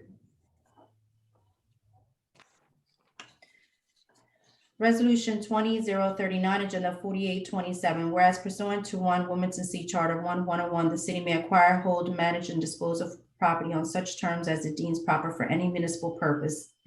I And move this resolution be received, recorded, and filed and adopted by yea and nay vote. Second. It's been properly moved and second that resolution be received, recorded, and filed, adopted by yea and nay vote on the question. Yes, Council President, this is another piece of legislation that I'm happy to sponsor.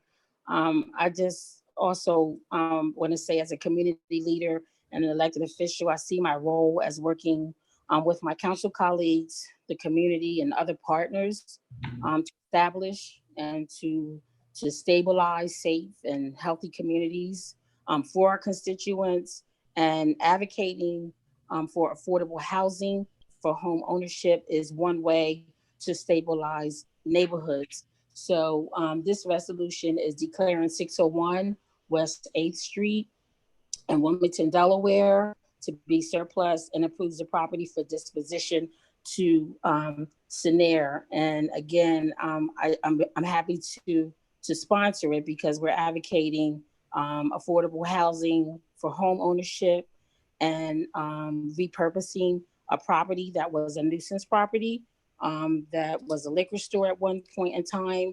And there was a lot of residents that wanted it shut down, closed down, and to be able to partner with a organization that received funding for Opportunity Zone. I think this is a perfect partnership in this particular community to stabilize it, and again, to bring home ownership in the community. So I'm very happy about this legislation, and I hope I can get support from my council colleagues.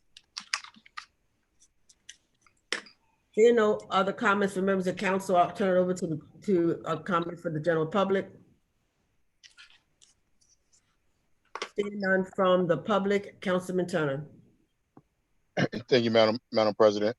I'd like to lend my support on this project. When me and Councilwoman Harley looked at our district that was kind of split amongst 8th Street, we looked at certain pockets of our district to, of West Center City that we could do uplift home ownership and also bring up that pocket of that area. So Jefferson Street was one of the areas that we knew that had a lot more home ownership that also had blight on the edge of it. So we decided on making that area one of the areas that we focused on. So I definitely want to show my support for this resolution, and also would like to be added as a co-sponsor. Thank you, Councilman Turner. Councilwoman Harley, I will call upon you for closing comments, and would like to call on Councilmember Adams. Yes, ma'am. I just would like to say that Scenario Solutions is a national company. They're in about 6 or 7 cities across the USA. However, here in the state of Delaware, they've been a very good partner with us in the city of Wilmington. They've financed quite a few projects, both downtown on the west side and also on the east side. So, hey, this is a wonderful situation where you got involved with a partner in the private community that can make a difference and has made a difference here in the city of Wilmington. This is definitely a yay situation. Thank you. Thank you, Councilman. Seeing no other comments, I ask for closing comments for the sponsor, Councilwoman Harley. Thank you, Council President. I do want to add for the record that I schedule meetings with SENER to meet with 2 civic associations and their leaders to get input and feedback.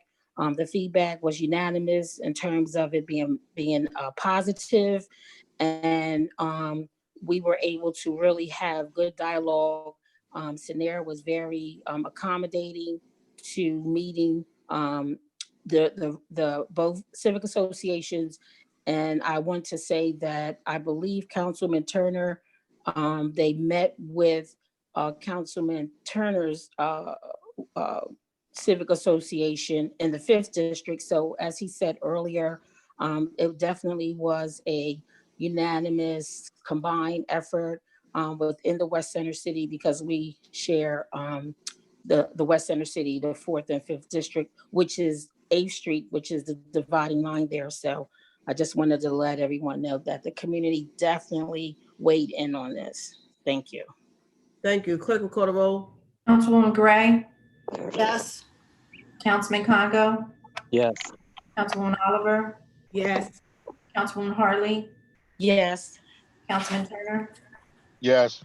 Councilwoman McCoy,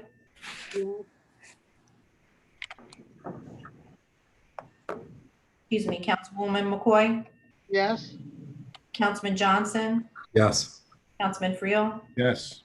Councilman Adams, Yes. Councilwoman Dixon, Yes. Councilman Guy, Yes. Councilwoman Walsh, Yes. President Shabazz. Yes, 13 yeas. declared adopted.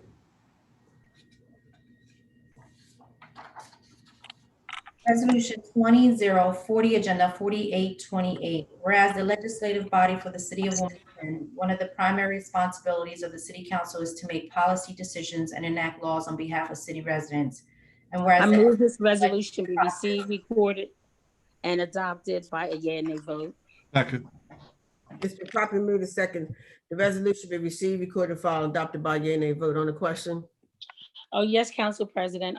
This resolution is being established to effectively and efficiently address the breadth and width of issues within the 4th Councilmatic District, including but not limited to discussions that we may need around community benefits agreements, community development concerns, community health and safety, anything that seeks to establish a community voice. That is why this resolution is being established, and to address concerns and issues and interest of different individuals that may not be members of a neighborhood planning council, They may not be members of a civic association, and there are at least 2 or 3 items that I have on my agenda right now that I don't fully have all the time to work on them, but I'm trying to engage more people from the community that when they come to me with issues, they can't just dump them on me, but I'm allowing them to be empowered to work with me to come up with solutions so we can say it is a collaborative effort from the community and with their council member. So that is why this is being established. And I want to say that we are going to target certain issues, and at the end of 6 months, we will determine if we need to continue, but it's definitely to attack specific situations that go on in the 4th District. Thank you. Councilmember Johnson. Thank you, Councilwoman Harley. I would actually like to be added as a co-sponsor. I commend you on this approach. Community empowerment is something we talk about all the time, but you are, definitely putting it in action, and you've also supported me in terms of organizing in the 7th District, and I am very thankful. So, you have me as a supporter for this initiative, because definitely the 4th District is very, has very diverse issues, and I know it's complex. And so, certainly, you have my support, and also folks in the 7th. And I'm look forward to seeing a successful task force. Thank you, Councilman Johnson. And Councilman Hall, I would also like to be a signer on there and a supporter of the task force as well. You all know that the 4th District was the district that I was able to represent for 12 years. And anytime we can continue to move all the great things that are happening in our district forward, I definitely would be looking forward to lend a hand. Thank you, Council President. Any other comments from members of council? And I will turn it over to the general public for comments. Members from the public and no further comments from council. Clerk, please call the roll. Councilwoman Gray, Yes. Councilman Congo, Yes. Councilwoman Oliver, Yes. Councilwoman Harley, Yes. Councilman Turner, Yes. Councilwoman McCoy, Yes. Councilman Johnson, Yes. Councilman Friel, Yes. Councilman Adams, Yes. Councilwoman Dixon, Yes. Councilman Guy, Yes. Councilwoman Walsh, Yes. President Shabazz. Yes, 13 yeas. declared adopted. That's all I have for tonight, Council President. Thank you, Councilwoman. Councilmember Turner. Yes, Madam President. Madam President, I have a resolution to present. Resolution 20-041, Agenda 4829, whereas pursuant to 1 Wilmington C Charter 1101, the city may acquire, hold, manage, and dispose of property on such terms as it deems proper for any municipal purpose. And whereas Wilmington C 2621A authorizes Department of Real Estate and Housing to conduct disposition proceedings of real property owned by the city.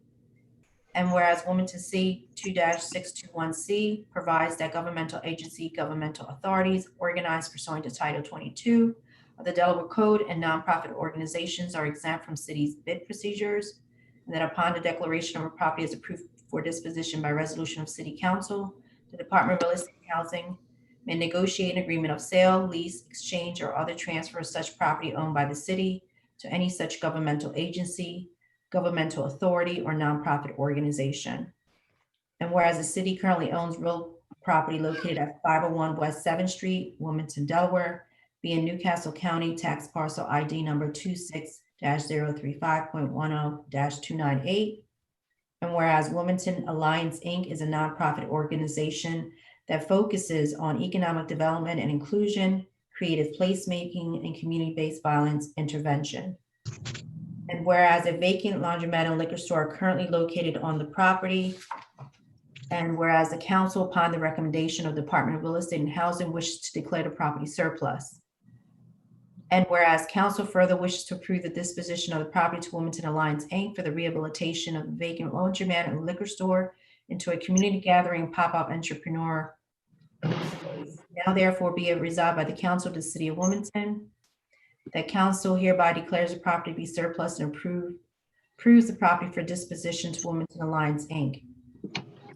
I move that resolution be received, recorded, and filed, and adopted by a yea and nay vote. Second. Second, It's been properly moved and second resolution be received, recorded, filed, and adopted by yea and nay vote on the question. Yes, Madam President. As we know, this property has been a nuisance property in that area. It was a liquor store and it was a laundromat.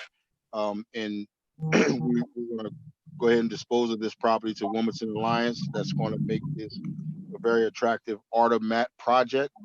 They already have the funds ready to move the project, and they also are getting community hire and community contractors to work on this project. Seeing other comments from members of council, I'll open up for comments from the public.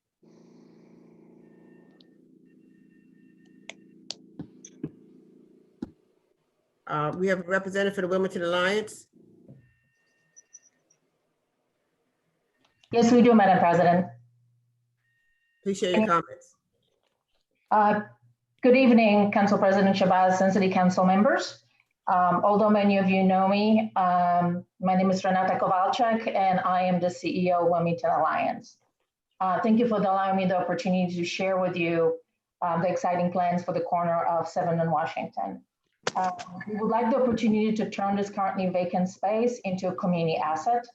The space will be open and designed to be a multi-use. We would continue our community engaged arts programming and give indoor space for creatives of all types to use, create, and exhibit, similar to what we have done at the Rockland and will continue to do at the park of 7th and West. We are partnering with Pete DuPont Freedom Foundation to develop the Equitable Entrepreneurial Ecosystem Program, which we call E3. You will hear about this within a week or so. That will provide resources and support system for specifically entrepreneurs of color. And we would like for this special property to be a place for folks who are entrepreneurs in the neighborhood to be able to come in and obtain information and resources to launch new businesses. The space, which was former liquor store, as Councilman pointed out, would be used as a pop-up entrepreneurial space for use for graduates from the program, as well as from the Kitchen Incubator Program, which we are establishing at the corner of 9th and Washington. That's in with partnership with Grace Church at the commercial kitchen space. And we hope to open Kitchen Incubator in early 2021. The Alliance is fully funded and it's ready to invest in the rehabilitation of this property and commence programming. And as part of Wilmington Alliance commitment to local entrepreneurs, workforce development, and hiring local, we will continue to work with some of our long-term partners in construction. The Challenge program will be doing the interior. The local African-American entrepreneur, Aaron Reeves, will be doing electrical work. And we will continue sourcing tradespeople that are local for the rest of the work that needs to be done. In our planning of Artemat, our intent and commitment, it's been always to have an advisory group. So this particular place will be governed and led through from the programming perspective by the local community-based advisory group of 5 individuals. And that they will ensure that this community space serves community at large. Thank you for the opportunity to present this project to you. And thank you particularly to Councilman Turner for his support of our work in West Central City. Thank you. Thank you. I see no other comments from the public. Council Member Harley. Oh, yes, thank you, Council President. First, I would like to be added as a co-sponsor for a number of reasons. One, because it's a totally awesome project. Wilmington Alliance, under the leadership of Renata, I know it's going to be a stellar project. I remember having a conversation with Renata early on when this was in the works, and I remember her sharing it with me.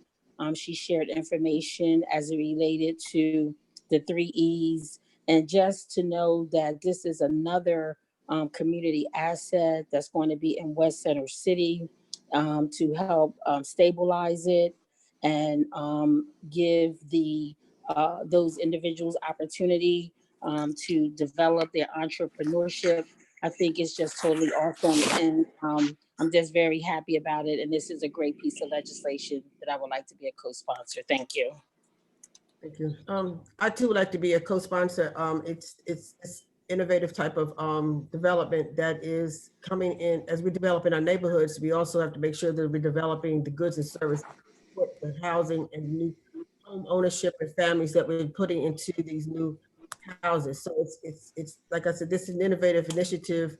It's important. So you're rebuilding our neighborhoods, not just with the housing stock, but we also have to make sure we have all the goods and services that are necessary that the residents there will need. So I would love to be a sponsor also.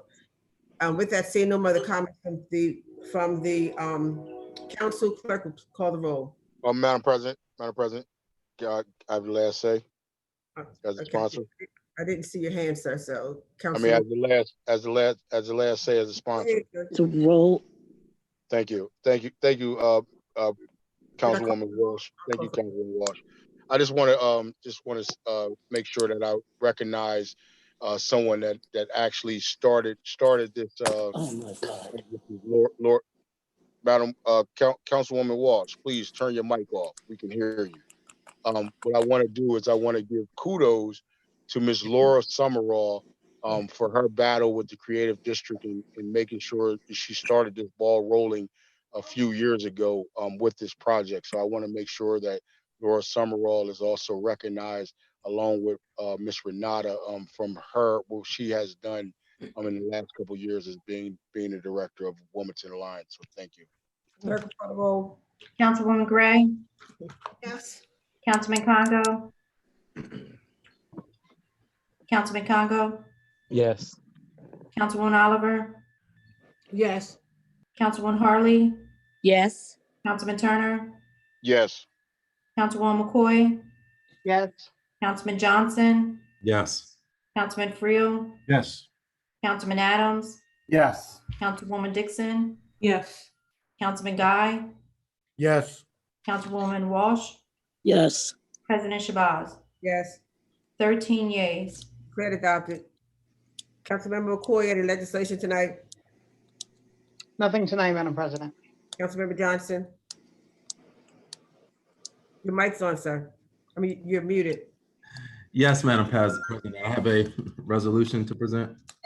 Resolution 20-042, Agenda 4830. Whereas the killing of Minnesota resident George Floyd on May 25th, 2020 was not an isolated incident, but highlighted a legacy of Black death caused by racism in the United States of America. And whereas racism is This defined time as I move for this resolution to be received, recorded, and filed and adopted by a yea, nay vote. Second. Second. It's been properly moved and second. The resolution be received, recorded, and filed, adopted by you. Any vote on the question?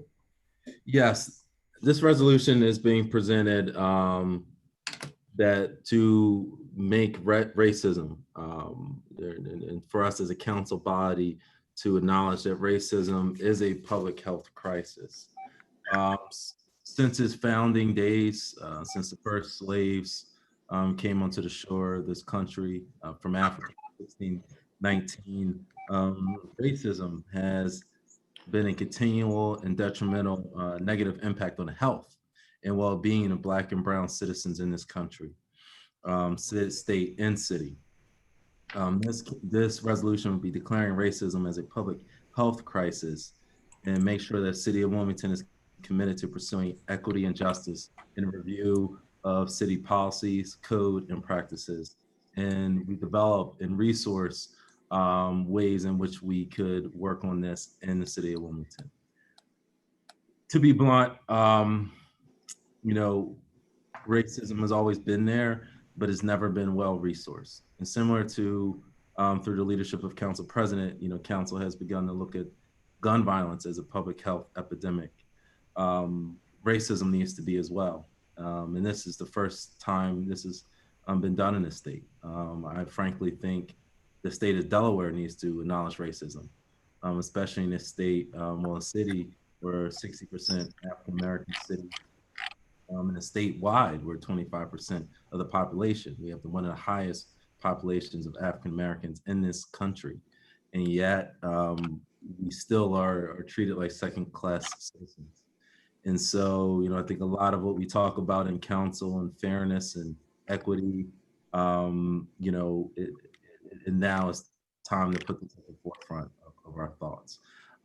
So this is something where, I believe is overdue. And I believe, when we talk about the contracts on council and who's getting the contracts, there's a procurement process, right? And so, changes need to be made to that process. Maybe Office of Economic Development needs to be better staffed, in which the small business supports can be made so that we catch that early on. We find Black providers for these chemical companies. All that stuff can be done, but it needs to be done in a scientific, in a direct way, in which we can have a plan to address racism in our city. So for that, I implore the rest of my council members to support this. This is just a start, and we can hopefully take this initiative to Dover and really implement systemic changes throughout our state. And as a housekeeping item, I believe Councilwoman Walsh will be a co-sponsor on this as well. And I believe I'm also on there. Am I correct? Thank you, Councilman. Councilwoman Gray. Yes. This council is a legislative body, and I'm really disappointed that we aren't passing ordinances. The seriousness of Black Lives Matter, of police brutality, of all the other problems that Black and brown people have, we should be passing ordinances. Resolutions are just our opinion. We're just asking people. We might as well write the news journal and op-ed. We'd probably get just as much attention. I think we need to be doing ordinances. We are a body, a legislative body, and these are serious matters. There's several resolutions here that I feel should be ordinances, and there's several ordinances here that were on the docket a year or more ago by another council person, and now they're being rehashed by Councilman Johnson. So I can't support resolutions. We need to be passing laws. Resolutions are just our opinions. We're just telling people what we think, how we think they should act, whereas ordinances are laws. They're codified. People have to do it. So I can't support these resolutions. We are a law-making body, and we should be making laws. Thank you. Councilmember McCoy. Thank you, Madam President. I actually have to agree with Councilwoman Gray. My reasoning behind it is because I actually put through an ordinance for safe and inclusive communities, and I just felt as though just having an ordinance is just a suggestion. All of the things that I tried to actually work with when it came to Wilmington Police Department, looking over, the manual, making certain that things, that we were compliant to the things that I thought would look right. That doesn't work. We have to make an ordinance in order to make certain that someone is doing it. And a resolution, yeah, it's just not enough. That's all I have to say. We don't govern. Councilmember Harley.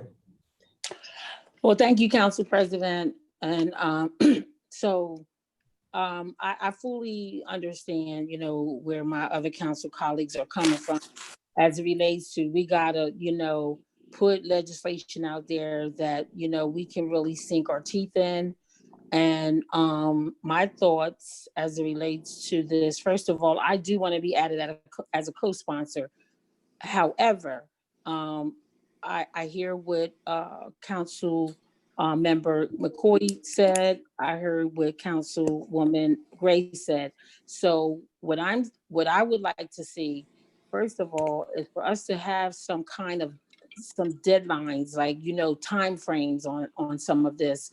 When you look at item number 1, 2, 3, and 4, what we're asking for. I'm asking the sponsor to please make sure that we put some time frames on what we're asking, since it's just a resolution. And if we don't get the response within a reasonable time, then let's take it to the next level. So I would like to be a co-sponsor, and that's all I have to say. Thank you.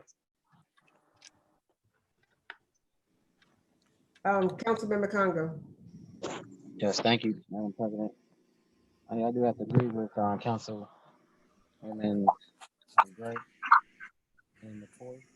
This is just fluff talk. This is just talk because people are watching us much more closer now.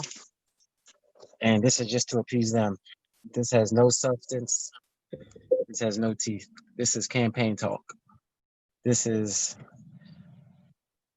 after protest talk. When it was time to enforce, when it was time to put some teeth into making the police department give us a plan for recruiting minorities. What was that? What was that? Where were we then? The people who are supporting this, some of the people who are supporting this did not support us holding the police department's feet to the fire and giving us a plan to recruit minorities in their next department. But now, since we think that people are watching, we want to come up with these resolutions. This is embarrassing. Where was this toughness and this awareness when we were trying to get body cameras on our police department to ensure that they were— Point of order. This is completely not relevant to this specific declaration declaring racism as a health epidemic. Point of order. This is about racism. Point of order. It has nothing to do with body. It has nothing to do with Body cameras are to fight racism. That's why you're against body cameras. Body cameras have nothing to do with racism. Point of order. Body cameras are to fight racism. That's why you're against them. You're the one blocking them. Councilman Guy, you're out of order, sir. Point of order. I'm responding to Councilman Johnson's point of order. The resolution is to declare as a public health issue. Is what the discussion is, and your point of order.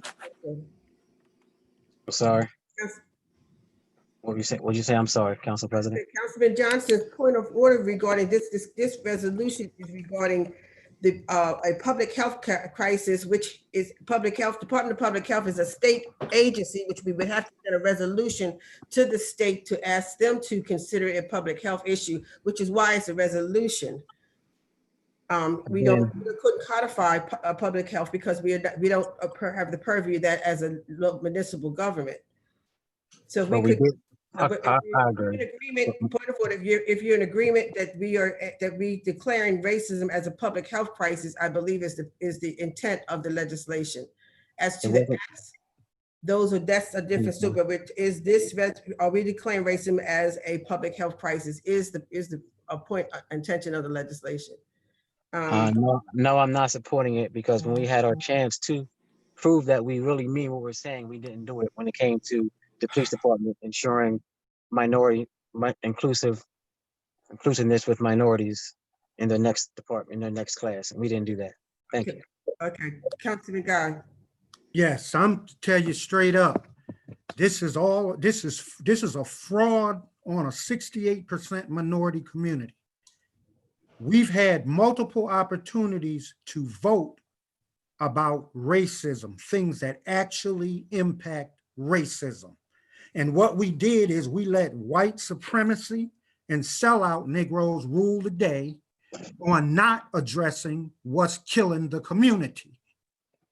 Okay, so we don't have any business saying to the state of Delaware Public Health Department anything. 10 out of 13 people on Wilmington City Council are Black, and the two committees chaired by folks that aren't minorities, with the help of Mr. Johnson, are preventing body cameras.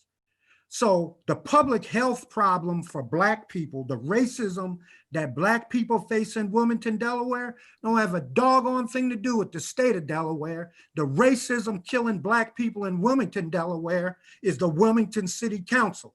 And we can pull out the voting records to see all these folks voting against things that the Black community has said that they want. Now, all of a sudden, there's a ruckus in the whole country, and now everybody's Mr. Afro-American and Mrs. Afro-American. But the same people voted against the things that we need to address the racism. So if there's a health crisis, City Council's the health crisis, allowing for Black people to suffer, because Wilmington City Council is a plantation in white supremacy world by choice. We don't have to be, but we are by choice because too many Negroes are owned That's all I have for now. Councilmember Harley. Thank you, Council President. So my suggestion to my council colleagues that feel like, some of the legislation is fluff and that it, is play or whatever, terminology is being used. There's, draft up legislation and get it submitted. That's what I would say. I look at this as low hanging fruit. There is a whole lot of work to be done, and I realize that there has been a lot of conversation going on. But when you see a global protest, not just a state, not just in America, but when you look at us having a global protest, I mean, again, like I said, some things are better late than never. And all of us, we have the opportunity, as a legislator, if you have legislation that you feel has stronger teeth in it, I just say I recommend and encourage you to go ahead and submit it so we can, get it voted on and moving forward. Thank you. Thank you. Councilwoman McCoy. Thank you, Madam President. I just wanted to state when it came to this resolution, I think would have been looked a little better was a resolution enacting a subcommittee to deal with the policies and the codes and practices, actually putting something together to start looking at those things piece by piece. If that was I think that would have been a much better resolution, putting together a group to start looking at this thing piece by piece. It's just that as from what I had seen with like I said, the other resolution I put together, I just realized that this is not, it's kind of hopeful. And rather than actually just trying to, get something in that. I admire, what we're trying to get done, but it's not really, you can't enforce anything. And I'm learning the hard way that it's hard to, even with the ordinance, it's hard to get people to enforce things, when they don't want to. Thank you. It's amazing in this time of crisis that, we are not coming together. And regardless of what's happened in the past, today we're in a crisis and that we're having this conversation about, what the conversations that we're having, we're not speaking in a collective voice. If we all agree because of the time and crisis we're in globally, that the racism is definitely proven to be a public health crisis. I don't understand why there is not a Point of order. Are you debating? Definitely point of order. Point of order. Are you debating the legislation, Madam President? I declare. Are you debating point of order on the floor? Are you debating the legislation? No, I'm making a statement, just like you've had an opportunity to make a statement. I haven't had an opportunity at all. I haven't had an opportunity. You're at You told me they always put it on there. I haven't had an opportunity to speak. Councilwoman Gray, I'm offering you the floor. Thank you, Madam President. What I was going to say to address what Councilwoman Harley pointed out was that I was at the Public Safety Committee meeting where you're supposed to discuss things, maybe to discuss and decide on some type of ordinances or legislation to go forth. And the agenda was so narrowly contrived by Councilwoman, the chair, I can't even remember her name now, behind me, that we couldn't discuss anything. So there wasn't the opportunity to discuss the possibility of an ordinance to put forth at all. So that's the procedure that we're supposed to go through. And also I saw too, Loretta Walsh, thank you. Chairman Walsh wouldn't allow us to talk about anything except the very narrow agenda that she had put together. But I saw two ordinances that went to President Shabazz and Marshall Bass-Knight that were ordinances for I think one was body cams and the other was for the police, for the rules and regulations of the police. And none of them are on our agenda tonight for first and second reading. So there was legislation put forth that was stronger than this, that was not put on our agenda by the president. So thank you, Councilwoman Harley, but we've tried that way. Thank you. Councilman Tanner. Thank you, Madam President. Just to note that this is my first time speaking on this topic. Thank you. Just making sure you got it written down. I just want to speak to one of the things that Councilwoman Harley spoke about, and I agree with her towards we need to write legislation. She's absolutely accurate. You're 100% accurate. Thank you for pointing that out. However, there has been legislation already written by council members such as myself and other colleagues such as Samuel, Councilman Guy, and Councilman Congo that has been written. If you look on the agenda going forward, some of that legislation is now being brought up by this current sponsor. So that's set. So we try to write legislation. Councilman Walsh, can you cut your mic off because you're interrupting? Last time you said that you did it by mistake. So please cut your mic off. I haven't said a word, council member. Cut your mic And off. I haven't touched anything. Point of order. Thank you. Well, you're the one. So now what I was stating is that we have council members that have tried to legislate and write legislation that has been hijacked by this council. Now, you can say it was hijacked by Councilman Johnson. However, he doesn't have the power to do that. So it was hijacked by our president, which you have done multiple times. So that is right that you said, Councilwoman Harley, that we need to write legislation.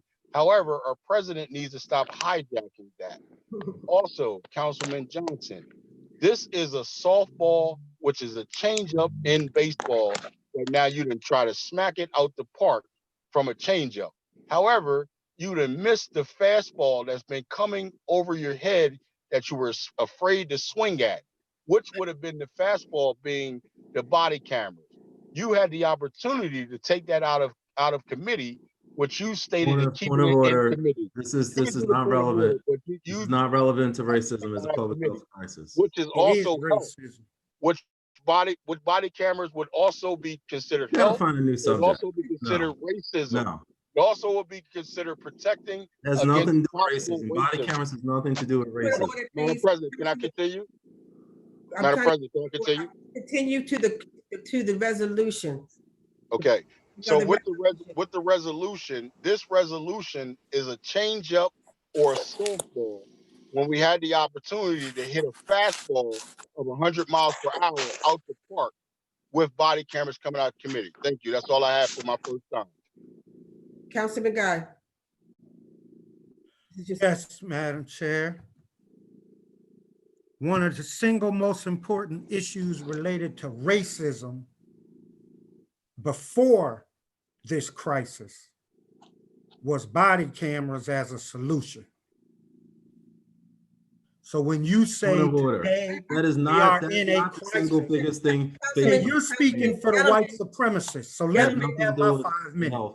Gentlemen, today we are in a crisis is what you said. Please stop. The crisis existed before you just now recognized there's a crisis. There's a crisis before that. So a crisis didn't happen just because of these events. And what I know that I did is for this city council, before everybody was jumping up and down doing jumping jacks, I told this council we need a judiciary committee so that these kind of places can be discussed. Now, what we'll do is we'll read the names of who it is that made it so that these civil rights issues could not be addressed by Wilmington City Council, okay? And that was before your crisis. I also said that we needed police manuals distributed, and the president and the public safety that's an item on the agenda to later and the police tonight. chief and all of those people work together to tell all of the new council people that they don't need police manuals. When the police manuals are the rules to the game in the racist society that we have to live in, okay? So now Councilman Johnson has stolen my idea and he's trying to run up like he got something new. It's just called theft. And if he needs to do that, so be it. I put in police manual legislation. So Councilman Harley, don't say nothing to me about legislation.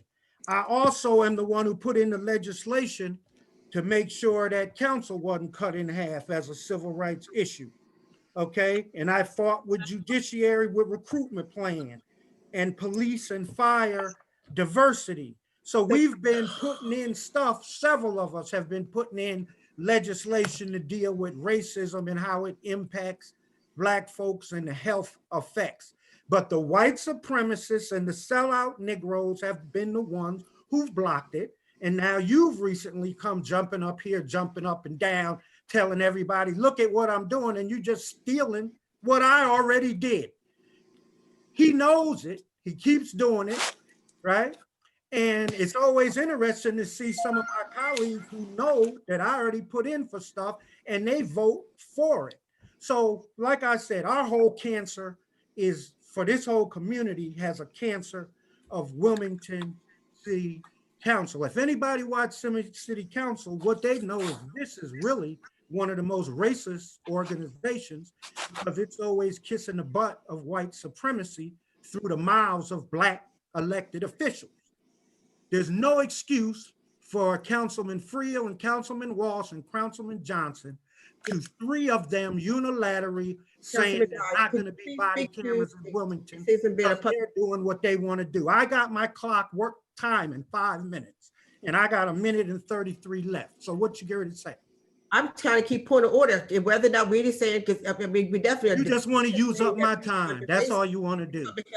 Issue. This is about racism. Don't tell me nothing about racism. I done had the cops put a gun to my head. Don't tell me jack about racism. And I've been the state president and the regional chair, the NAACP, and this government has fought doing all of the standard things that are needed to protect the civil rights and fight racism in this community. This city council has sold out Black people and people of color, and now we got these fraudulent pieces of resolution coming up. I submitted a piece of legislation within the last week dealing with neck and Councilman strangulation of people through their neck. Okay. What the law department and the staff did is they didn't put it on this agenda. So let's see if it's on. You're out of order. I still got 28 seconds left. How am I out of 28 seconds? Because 28 seconds to speak to the piece of legislation. Out of order is a Black man who ain't a sellout, who's not owned. That's every time you try to cut me off, that's why. So my 5 minutes, I got 12 seconds left. I want my other 5 minutes on the second half.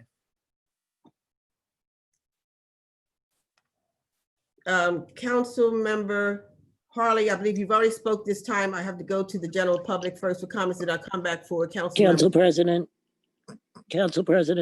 Yes, Councilwoman Gretton. My hand thing is not working for some reason. Okay, I don't. I would just like to say something. You have not spoken this round, Councilwoman Walsh. You have the floor. Thank you. You know, I got rid of television because I couldn't stand turning it on and watching a president go against his own people and call anybody who went against him every name in the book. Now, every time I have to deal with city council, I feel like I'm sitting live with Trump people who, A, do they have some type of school that you all go to where you learn insults and that's all you throw at your fellow council members? And do you really think insults are going to turn somebody? And the second part is the hatred. The hatred is just unbelievable. There is a sickness in our city, and it is a cancer in our city. And Mr. Guy, you're right, it is coming from council, but it's a cancer. And I really believe that you should look in the mirror a little bit more than you do now. I'm looking because at you. This is a city. You're out of order, Councilman Guy. Well, she called my name, and I don't let racists call my name. You're out of order. You're out of order. Point of order. Point of order. What is Councilman Walsh speaking to? You're out of order. Without calling you, I ask for your point of order. Councilwoman. Why are you so mad? Because we're against racism? Excuse me. I am presiding over this council, and I want you to respect the position. Point of order.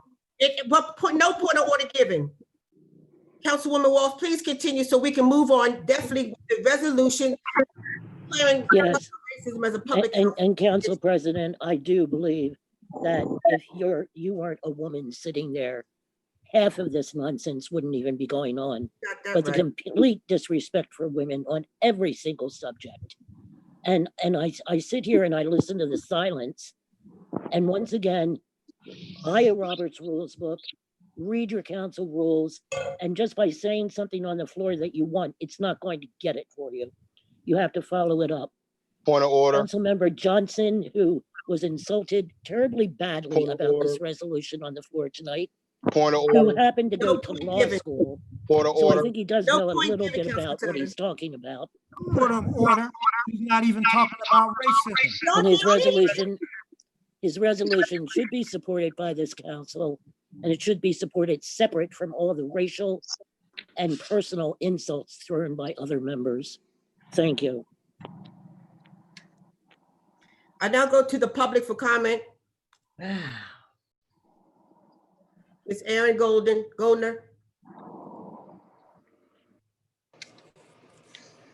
Yes, hello. My name's Erin Goldner. I'm just sitting here like, wow. Okay. Like, some curse words come to mind, but I'm not going to say them because I'm trying to be a good example to the kids in the city. Thank you. Oh, wow. Like, real talk, wow. This resolution is bringing up this much turmoil. There's something else behind this. There's some resentment towards individuals, and as far as like our children, that percentage of our children, we need 500,000 Breaking up, we can't hear her. We can't understand her. for our children. And also, okay, hold on. Let me see if I can change this. Can you hear me better now? Yeah, I can hear you. We can hear you now. Ms. Gardner, Ms. Goldner, I'm sorry, I pronounced your name wrong. Ms. Goldner, We hear you. take your microphone. You're on mic. Ms. Goldner, did we lose you? Well, while you're getting yourself together, I'm gonna go to the other public, Mr. Kobe Owens that also wanted to give comments, and then we will come back to Ms. Goldner once she has cleared her phone. Mr. Owens. Can you hear me? Yes. Hi, yes. I just wanted to speak up on this because I was the organizer of the peaceful protest that had thousands of individuals come out. I just wanted to say that while, I agree with this resolution that this should only be a first step, that there needs to be actual change implemented right here in the city of Wilmington. When you're talking about racism, you have to address some of the implicit biases within our own police department that our young kids have to deal with every single day out here. So again, like I said, this is a good first step. Again, painting streets, morals, and resolutions are all Band-Aids. We actually need to start fixing the problem. So I hope that y'all start working towards that and working together for the city of Wilmington. Thank you. Thank you, Mr. Owens. Ms. Goldner, are you able to speak now? Ms. Goldner? Something wrong with her mic. Ms. Goldner, we're going to move on. All right, with that, we go back to members of council. Councilmember Harley. Thank you, Council President. And I just feel that there is a need to apologize to the public for a lot of the tension that is happening on this during this particular meeting.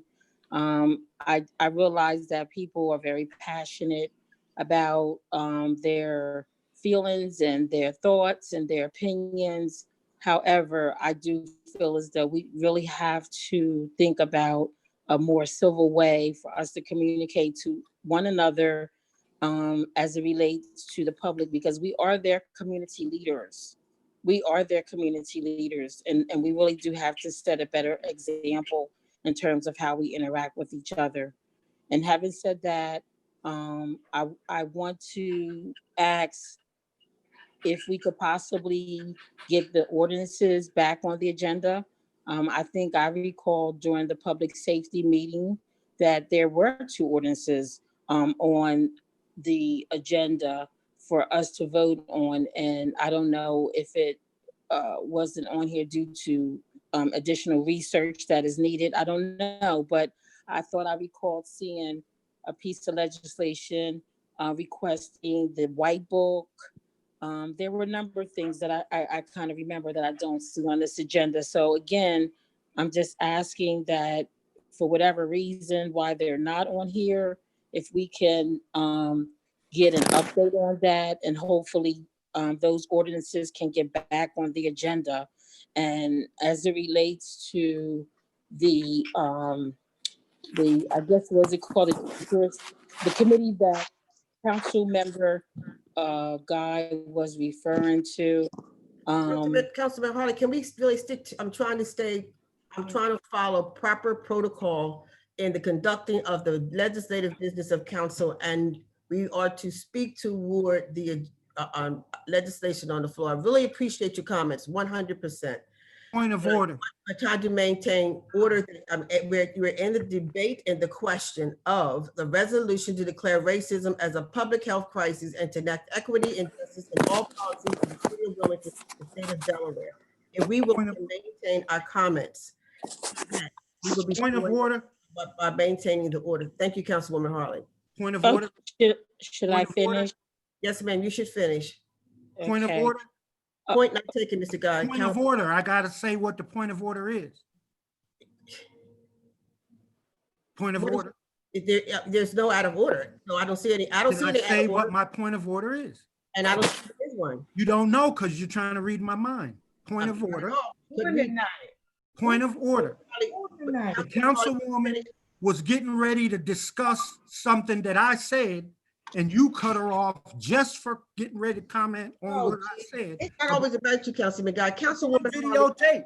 Councilman Because Guy, that's you're how out of white order. supremacy works. You please be quiet so we conduct the business. I Councilwoman. asked for point of order.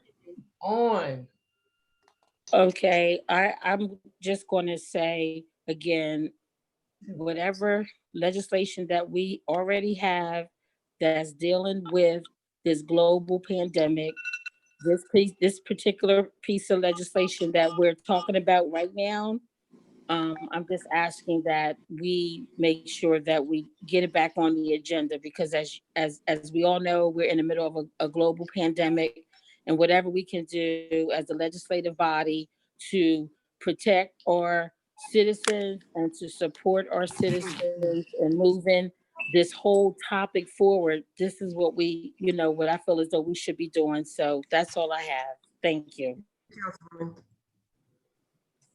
Councilwoman Gray. Yes. Now, unfortunately, you let Councilwoman Walsh go on and on about how she felt and how she was treated. Debate about the resolution, not, please. I know, I have to speak to the resolution, but I'm offended by the things that she Councilwoman said. Gray, keep your comments to the resolution. Okay, this resolution should be an ordinance, if it's anything. And also, it does not have a date. All resolutions and ordinances should have some date that they should be completed, and this one doesn't. And there are other problems with it. And we don't work together because this was never discussed with the rest of us, or most of us, or we could have discussed that we felt it needed to be an ordinance or needed to have a completion date and things like that. We never get that opportunity as a group. So we can't, this is the only place we can discuss it. And I'm not embarrassed and I'm not apologizing. The public sees how we work things out because we can't do it behind closed doors. So this is it. Thank you. Councilmember Turner. Thank you, Madam President. Yeah, and I'm agreeing with Councilwoman Gray. I'm not here to be I'm not going to be apologetic of us being mistreated by our president. Our president, you give other people freedom to speak, and then you don't give others freedom to speak. So our public sees that. They see that they're not uneducated as you may think they are, but they see how you're treating certain council members and giving them the liberty to speak on legislation. And Councilman Turner, you are doing the same thing. Understood. Absolutely understood. So you can cut me off and do that because I am not talking about the resolution at this time. but most White people were supremacy speaking of the police. resolution and you still did it. Thank you.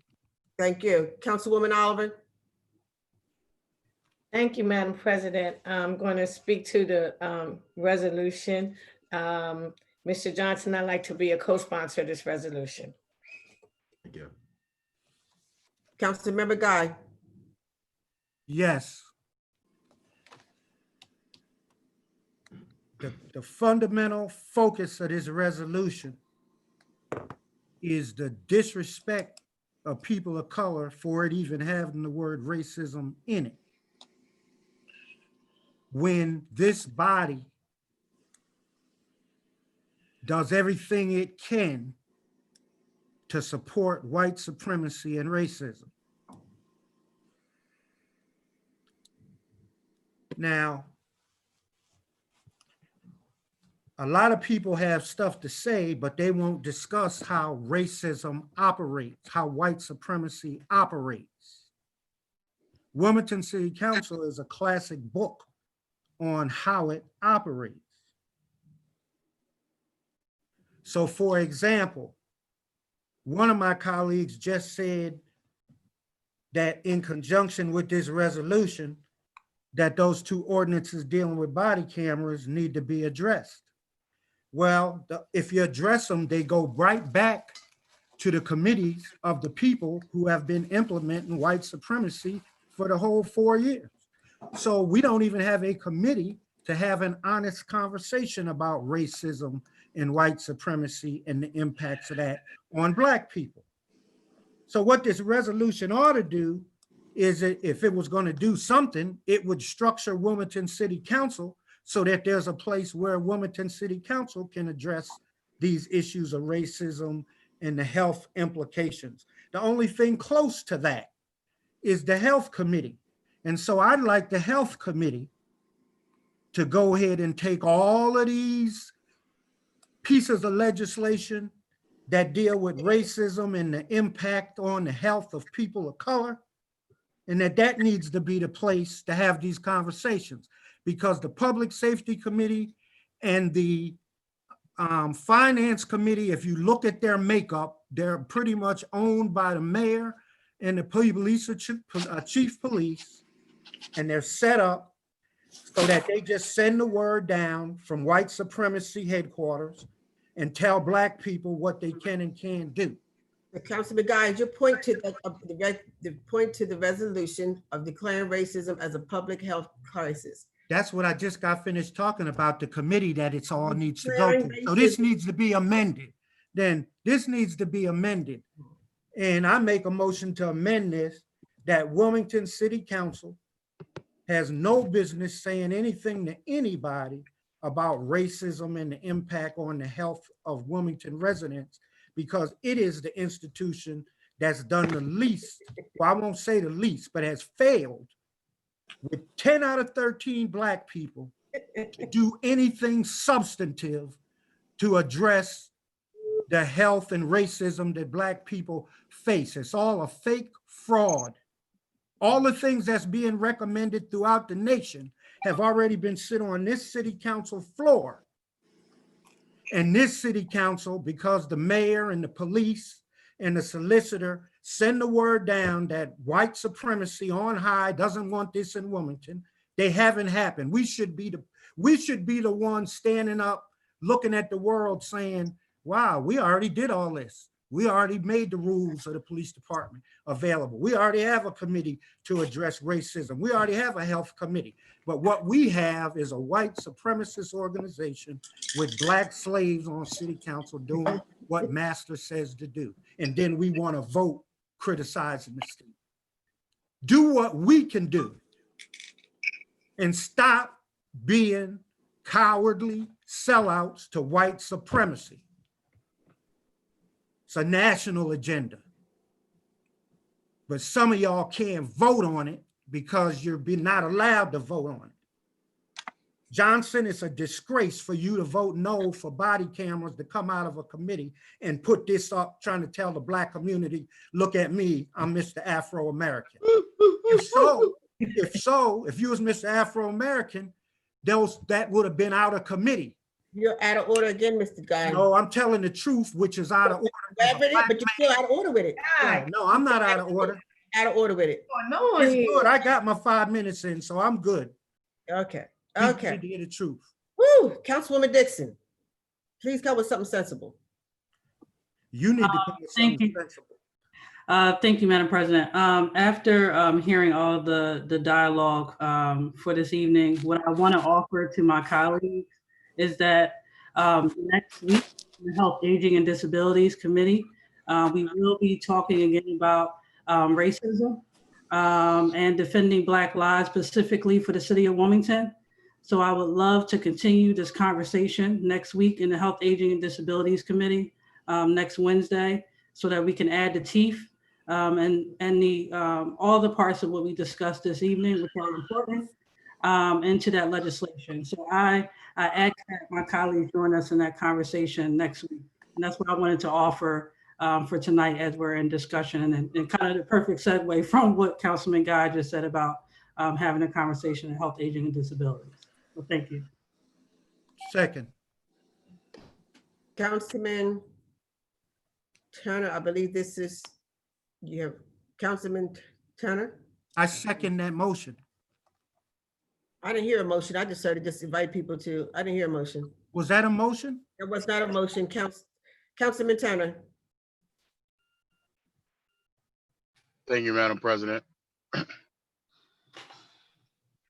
Well, I thank Councilwoman Dixon for that that information about the racism coming up in the health and aging. And I definitely heard everyone speaking. I heard Councilwoman Gray speaking about legislation as well, and I heard Councilman Guy speaking about it. And this resolution, yes, it would be a step in the right direction. However, I have to agree with my colleagues about the proper channel.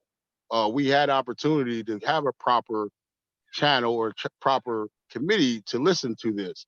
So I would also encourage one of my council members that just spoke that you were on the outside, you were a no towards the Judiciary Committee. So that means that you can also bring it back if we really want a place to have that we have proper channels to listen to a lot of this. I know that some of us voted in 2017 and things have changed now. So that might be opportunity for the no votes to bring that back. Thank you, Madam President. Appreciate it. Appreciate it. Councilman Turner, please speak toward the resolution. I'm done. I'm done. Thank you. I said what I had to say. Appreciate it. You're welcome. So I am going at this time to, because Ms. Erin Golden from the public did not get a chance to complete her comment, I am going to allow her to share her comments. Ms. Erin Goldner, you have the floor. Thank you.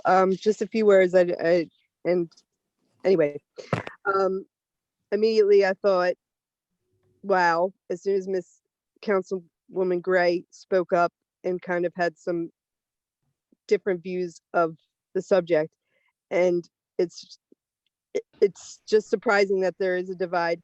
We do need unity, like President Hanifa Shabazz was speaking of. We have children who need $500,000 from City Council this summer because they aren't going to have food. We have issues like this, and those are the real issues we need to talk about. And some of the terminologies that are being used are also surprising by Councilman Guy, but that's what freedom of speech is. And we need to be able to listen to each other, and that this resolution was bringing this much, I guess, passion to the subject. It is highly controversial and it is a hard thing to talk about, but we have to be an example to our youth that need us to make sense of this and to be able to grow up in communities that they can be healthy. So making a resolution, and what does that look like? Does it look like funding behind it? Does it look like better strategically planned education and more accessible? But that's all I wanted to say. We have to make city council attractive so the next people that are in line want to be city council people. Thank you. Thank you, Ms. Golden. Councilman Johnson, closing remarks before we call for the vote. Yes, I'm going to make them brief. I certainly, empathy is something that I've learned in my years, and I just hear a lot of frustration. Because again, this should not be a hard choice. I certainly don't believe we should not have a sense of decorum on council. That is what it is. I've been called worse before, but what we can't lose track of, like Ms. Goldner so properly said, is what this means for the kids. Additional funding, as we're going to talk about in Justice for All bill with Delaware General Assembly. And that's going to bring investment to Black and Brown community. That's the focus, okay? You can't cure racism, and the misnomer out there, I'm just going to call it, it's a Fox News, One America's type misinformation that body cameras will solve it all. No, we need investment in our education system, decarceration, those things. Those are the hard things. It's not easy, but we got to work together as a council to do it. So this, I implore my colleagues, again, this is step one of us being able to go to the state as a unified body and saying, look, Dover, we need these resources for our kids. And we've done it with gun violence, and we're still fighting that hill. We need to do it with racism too. We need to be working with the nonprofits, YWCA, Urban League, Network Delaware, all the nonprofits that are working on anti-racism. Let's work with them and go to Dover and ask for funding. So again, we need to be able to do this first step, then we can work on the funding. So I agree with my colleagues that time is of the essence. Certainly, I feel the urgency too. So for that, I ask your support for this declaration, an important first step in this state's history. Clerk will call the roll. Councilwoman Gray, No. Councilman Congo, No. Councilwoman Oliver, Councilman Howard, your mic is on. Councilwoman, Yes, I'm sorry, yes. Councilwoman Harley, Yes. Councilman Turner, Councilman Turner,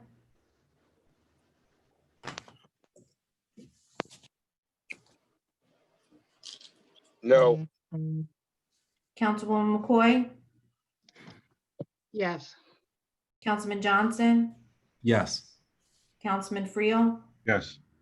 Councilman Adams, Yes. Councilwoman Dixon, Yes. Councilman Guy, No. Councilwoman Walsh, Yes. President Shabazz. yes, 9 yeas and 4 nays. declared adopted. Okay, Madam President, I have another resolution to present.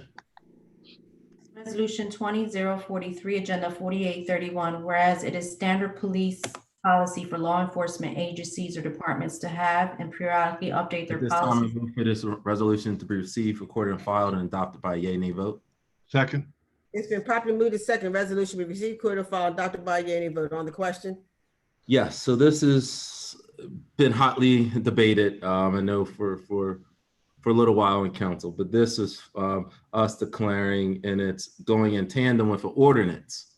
Again, an ordinance, as folks have talked about, to declare that the Wilmington Police Department will provide the White Book, which is the police policies and procedures, online, and it'll be available to everyone. And this is something, despite the allegations of stealing, something I've worked on back when I worked for law department. I've done the research on this. Many other municipalities already have it, namely Seattle. I've talked to individuals in Seattle, about this. So do your research first before you make allegations that are unfounded. So this is something that's not new, is not stolen. I've been on the record many times statewide pushing this proposal. So any allegations are just unfounded and not credible for the individual making those allegations. And step two, this is what we need to do. You talk about a Black Lives Matter agenda. This is the first step. And this is something we put into action, I think 2 days after, we had the riots. This is the first step we can take right now to make our community better. It's understanding the rules of the road. And this is the first step. And this is not similar to what was been introduced before, because what was introduced before was a resolution, not an ordinance. It was a resolution to give it to council. So this is a resolution to publish it, which I believe we need to make it accessible to the public so the public can see what Wilmington Police does. And there are timelines on this. We're going to talk about in the ordinance, when the ordinance gets discussed, but there are strict timelines on working with the police department to make sure this is done now. This is not kicked down the road. The Wilmington Police and Law Department get this out to the public ASAP. And again, this is putting us in line with other cities. Thank you, Councilman Johnson. Councilwoman Gray. Well, I have the same problems as I did with the other resolution, as that this should be an ordinance, but there is an ordinance following this. But I'd like to make a friendly amendment that this be online for the public by September 1. And my understanding, this is a resolution to put online the white book or the police manual, correct? Correct. Okay, so I make a friendly amendment that it be online, available for the public by September 1, 2020. Do I get a second? Okay. There is no second, so your amendment's not held. Okay, Councilwoman that was my comment. Thank you. Oliver. Thank you, Madam President. Mr. Johnson, I'd like to be a co-sponsor of this, please. Thank you. Councilmember Dixon. Thank you, Madam President. I just had a question. I remember inside the committee that we had a discussion regarding that there was something that was going to come from our chief of staff, Tanny Washington, regarding that something was supposed to be released last Friday regarding the excessive use update that was, and I didn't know if why the push out for the legislation was so far out. I didn't second Councilwoman Gray's amendment because I think it needs to be done before September. But thank you. If anybody has an answer to that question as far as. Councilman Johnson, can you answer that? And that's a great question. So based on, I believe the declaration on the use of force, that was published last week in a press release, and Chief of Staff can verify, but that is publicly available online. You'll see it, it's redacted, the use of force. So it's a few pages dealing with that. So that is public now, you know, and that was released, I believe, last Friday, Councilwoman Dixon. And in terms of the timing of getting online, again, this is a negotiation. You know, trust me, I am working with law department. I would like it by September 2. Honestly, it has to do with staffing. Obviously, they're working remotely, you know, and it's a 3,000-page document. So I am certainly working on that, and I certainly, you know, would invite you to help me push them to get it by September 1st. That would be great. Councilmember Guy. Yes, okay, so the public needs to understand, you just heard what's not true. But what you also need to notice is how the people who oppress our community was regularly referenced. Now, let me tell you the truth of what happened. And my colleagues on council,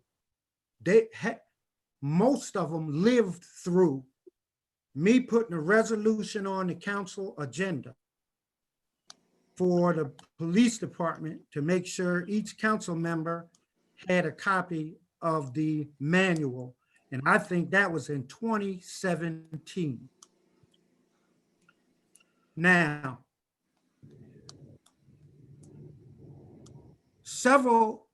the mayor, the chief of police, and some other folks did all they could, along with the law department, to tell my colleagues that basically they didn't need to see the manual. Some of my colleagues didn't want to see the manual, and some did.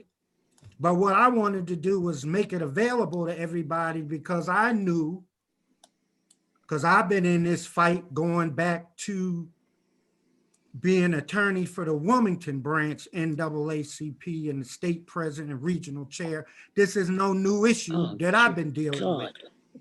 Okay, and the white supremacists, speak up louder so we can all hear what you got to say. Because you voted against it too. So now all of a sudden, here's what happens. When my colleagues, some of you voted yes, some of you voted no in 2017, what I did is I filed a FOIA. So what the law department and the chief of police and the mayor have been doing is they've been slow walking my FOIA request because they know they have to answer to it. So what they've now concocted with their buddy over here who used to be in the law department is like, well, damn, we was able to keep Councilman Guy from getting it for the rest of the council members. We got to give it to him through FOIA, but we don't want to give it to him because he's going to share it with the community, which I'm allowed to do if I get it through FOIA.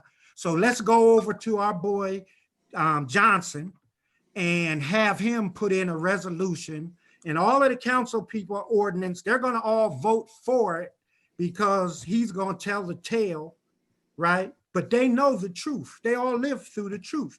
They may not have known about the FOIA being in there, but the documents exist with the FOIA. So it's a game, and the way white supremacy works institutionally is that if a Black person asks for something, then Black people aren't supposed to be able to get anything unless a white supremacist or a sellout nigga is a vehicle for them to get. You have to That's what the rules of the game are. Yes, you maintain your language. What you see right now is the implementation of how white supremacy What does that got to do operates. with the police book? Yeah, what it has to do with it is please stay in line with the count. It's a theft. It's a theft of an idea, and the white supremacists are saying that, wow, we're stuck, but we can't let anybody in the Black community that cares about the community get this information. So we got to give it to one of our people that we own and control. And you're a participant as the chair because you lived through all of this. So you know exactly what's going on. And in fact, anything that the police department put out publicly, they should have sent that to me already because I had a FOIA request outstanding. So I filed a complaint with the Attorney General's office. Now, the way white supremacy works is the Attorney General's office got the benefit of a Black woman not having a chance to win because Councilman Johnson was put in the race to make sure the Black woman. So they're going to try to cover for the theft. So I'm just sharing with you that this piece of legislation is a total fraud and it's a theft. But normally I've noticed if something of mine gets stolen, there's something that white supremacy has to make everybody go ahead and okay the theft. What we're teaching our young people 10 seconds is the theft is okay. And as long as sellouts are stealing from regular air, it's okay. That's what we teach. Harley. I done forgot about what I was going to say. Sorry. Thank you.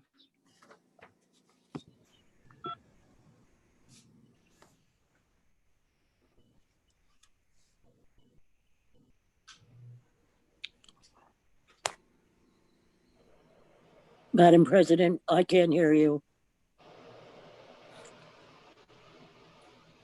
I said, see, there's no comments from the public and no more comments from the council. I asked to please call the roll. We couldn't hear you, Madam Councilwoman Gray, Madam President. You were on we couldn't hear mute. you. Councilwoman Gray, Madam President, you were on. No, my vote is no, but everyone's talking, so.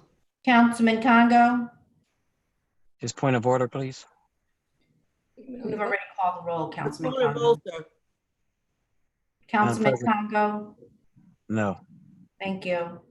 Councilwoman Oliver, Yes. Councilwoman Harley, Yes. Councilman Turner. Councilman Turner?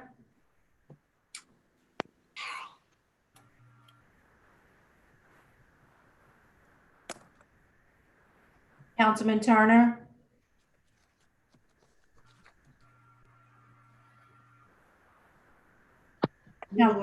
Councilwoman McCoy, Yes. Councilman Johnson, Yes. Councilman Friel, Yes. Councilman Adams, Yes. Councilwoman Dixon, No. Councilman Guy, No. Councilwoman Walsh, yes, President Shabazz. Yes. 8 yeas, 4 nays, and 1 absent. Declared adopted. Madam President, who was absent?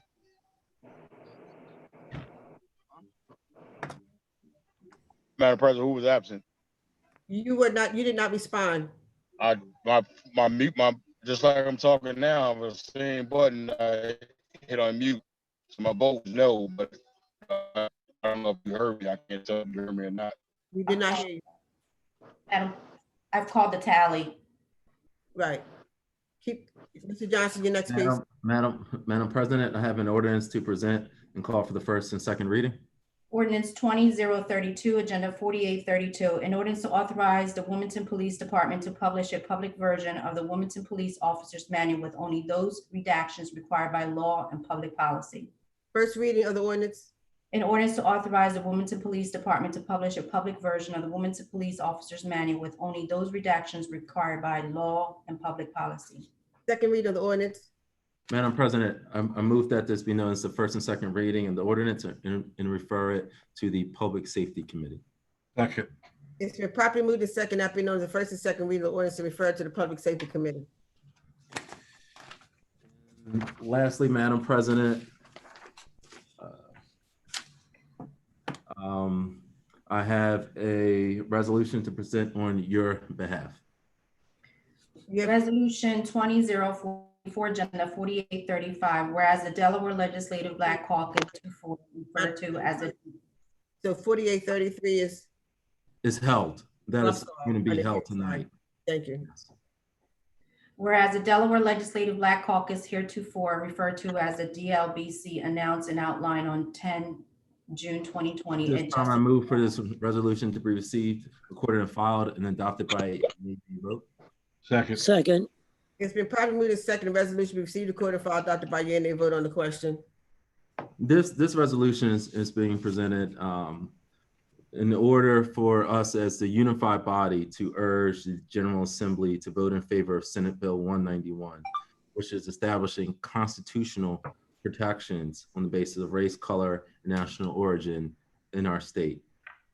This also asks for council support to support the other initiatives of the Delaware Legislative Black Caucus. These include an African American task force to look at reinvestments in our community, as we talked about earlier tonight, banning knee holds, chokeholds, and similar acts of applying force for our police departments statewide. Also requiring body cameras on all law enforcement agencies in the state. And also some other changes dealing with racial disparity issues in our justice system. So these are issues that we've all talked about on the council, but it's up to us to work with our colleagues in Dover to make this happen.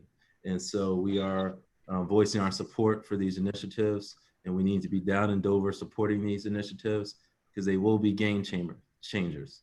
It's not about who gets credit for what, who does this, who does that, but it's about us moving forward as a people and supporting our Black Caucus. First and foremost thing we can do. And I implore all of my colleagues to support these legislative efforts in Dover so that we can have real lasting change. Thank you, Councilman Johnson, for presenting this on my behalf. Again, it's a resolution because the points of Senate Bill 191 are legislation that is in the purview of the General Assembly. And so all we can do is to lend our support through a resolution to the General Assembly, let them know that we, the Wilmington City Council, strongly support the legislation and the bills that they're putting forth. There's some things we can govern through ordinance, that's in our purview, and there's some things that all we can do is be a strong collective voice in the form of resolution as we're doing here, and to support the efforts of the General Assembly. This is a major move by the Delaware Black Legislative Caucus, but when I went down to the press conference when they unveiled this, it was a major collective support of the entire General Assembly, which is almost also historical and unprecedented. So I hope that my colleagues, whatever your difference of points of views are, sees the importance as us as a collective body to support this and unanimously and send this proper form of legislation in the form of resolution to the General Assembly in support of Senate Bill 191. Councilwoman Gray. Oh, did I have my hand up? Well, I will say that since we're sending it to them, you know, this resolution, like I said, resolutions really don't do anything except give our opinion. That's what we're giving. That's what we're giving to them. So I don't have a problem with this, but I didn't even realize my hand was up. Councilmember Guy. Yes. I can't. Again, here we are with the fraud. Now, the document on his face is fine. Okay? But how are we going to say to them in Dover that they ought to get body cameras, but we won't even vote or discuss body cameras in a place that got 10 out of 13 African-American elected officials? It's a fraud. Yeah, it's a needed fraud, but it's a fraud. There needs to be a sentence in here saying that Wilmington City Council has committed to body-worn cameras. If we're not willing to say that, then what are we doing telling them what they ought to do? Now, I know how the game of white supremacy operates. 10 out of black people sitting at 13 black people sitting at the table that can decide whether there's body cameras. So the way white supremacy works is we're not supposed to act. We're supposed to sit back and wait for Dover to act because we're supposed to be dumb and gullible black elected officials or owned elected officials. What our resolution should say, if we're serious, it should have a sentence in there saying that Wilmington City Council is or has obtained body cameras for City of Wilmington residents and encourages the state to do it for the rest of the state. But we can't do that, right? Because we didn't sold the community out. We ain't got no money. It's a fraud, right? It's a needed fraud. So one of my motions is about the body camera. The other thing is we're gonna say something in there about chokeholds. I submitted legislation about the chokehold and asked them to put it on today's agenda. Apparently they couldn't do that. So it should be on next week's agenda, but we know that white supremacy is gonna keep it off of next week's agenda.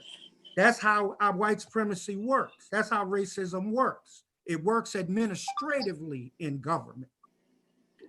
So we need a motion about the chokehold, whereas it needs to say something to the effect as a motion to add a sentence, whereas Wilmington City Council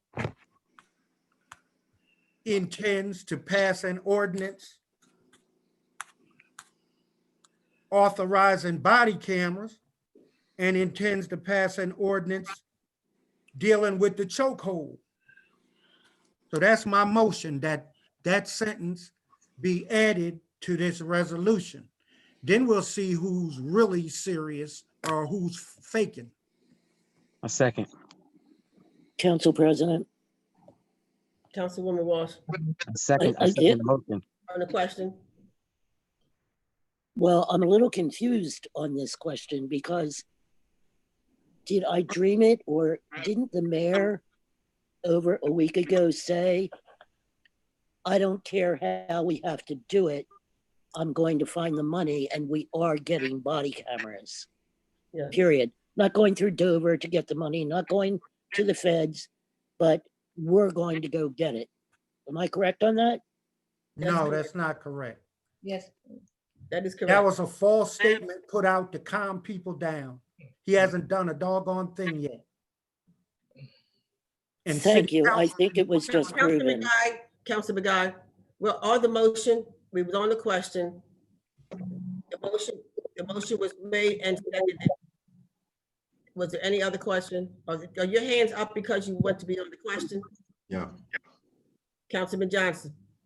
Just on 2 quick points. Again, it's interesting that body cameras are discussed because we're getting flooded with emails about defunding the police department. And yet this individual wants to fund the police department more. It's just completely out of this world and against what the majority of citizens want. Number 2, chokeholds. Again, that point is moot because again, the mayor and the chief already last week, if you read the press release, already banned this from the use of force policy. So please do your homework. That's all I ask you before you make comments. Okay, Councilwoman Gray, are you on the question of the amendment? I have it restated, please. He added. You mean the motion restated? Whatever we're voting It's been on, moved in second. It's been moved in second. whatever we're voting On the on. question. We're not voting yet. We're on the question of the, Maribel can read it back to you, Councilwoman. That's her job responsibility. Oh, wow. He's no, She has the motion written down. She's been doing this 30 years. Councilman Guy, please. It's been moved and seconded. The amendment has been moved and seconded, and it's on the question. Councilwoman Gray, do you have a question regarding the amendment? No, because I don't understand what the amendment is yet. I would like to know what it is that's what I want to know. Could someone Point of read it to order, me? she's entitled to have the clerk read You that hush, back. Mr. Guy. I know what I'm doing, what she has the right to do. You're the one out of order. No, I said point of order. And I know how the system You're works. out of order. You tried to make her not. You tell me what I try to do. Right. You haven't said nothing to the clerk. When I'm ready to say it, I'll say it, okay? I'm talking to the I know councilwoman. it's getting tight up in here because we're dealing with racism and the master don't want you dealing with it. We do have mental illness in our city, among us deeply, and racism is really impacting us as a public health issue. You're absolutely correct. Okay, Councilwoman Gray, you do not know what the motion is? Correct. Could the motion be repeated? Councilman Guy, could you repeat your motion? I just asked the clerk. The clerk writes down all motions as part of the record. She has it written down. So she should read it back to us. Just instruct her to read it back to us. Well, first of all, you're not instructing me what to do, first of all. I said instruct her. You're not telling me what to do. I If you am. don't know how to run the meeting, you shouldn't run it. You asked me what Just the wrong, motion. because I have the authority to do it. Councilman Guy, please. Yeah. No wonder I we- asked you to have the clerk read the motion back. My hand is up. The clerk, did you make note of the motion? Thank you, Madam President. I wanted to note that 1, he needs to repeat the motion. 2, he needs to specify where in the legislation he's adding the amendment. He just stated a motion, didn't indicate where the motion was going to be placed at, where the language was going to be placed at. So he needs to be specific as to where he's adding his amendment to. Thank you, clerk. Councilman Guy, would you correct your So motion? she can add it to the end, Could you read a exactly? new whereas clause. No, a new. Could you read for therefore be it clarity? resolved clause. Can you read for clarity where you want this amendment? Failure to do so, we would have to move on because it's not a proper amendment. Can you hear me? Councilman Guy, will you please read where you want your amendment, or we remove your amendment because it's not a proper amendment? Can you hear me? Can't help but. Okay, so she can put that where, that's the new whereas clause. So that's where she can put it. Page one, What page that 2. is, so she has exact wording. Yep, the last, this will be a new whereas clause at the end of all other whereas clauses. Could you say exactly the wording for it so she can note what you are saying exactly and not try to think about what's coming out of your head? Yep, the first thing I just told you was where. Now the what was, because the ordinance says that we should have that the state should get body cameras. So this whereas clause is saying that Wilmington City Council is doing all it can to get body cameras for Wilmington residents. And Wilmington City Council. Hold on. Whereas the Wilmington City Council is doing all they can to get body cameras. For Wilmington residents. Yes. And Wilmington City Council is doing all it can to legislatively ban chokeholds.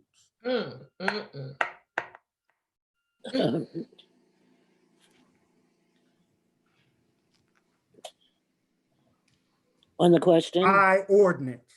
Well, I need a second because that's a whole different motion than was the original one. No, that's the same one. You just wanted it I specified. second it, whatever. I second it. On the question, Can she read it back before we go all into that? Absolutely. Last whereas before the now therefore clause, whereas that the Wilmington City Council is doing all it can to get body cameras for Wilmington residents, and Wilmington City Council is doing all it can to legislatively ban chokehold In Wilmington. in Wilmington.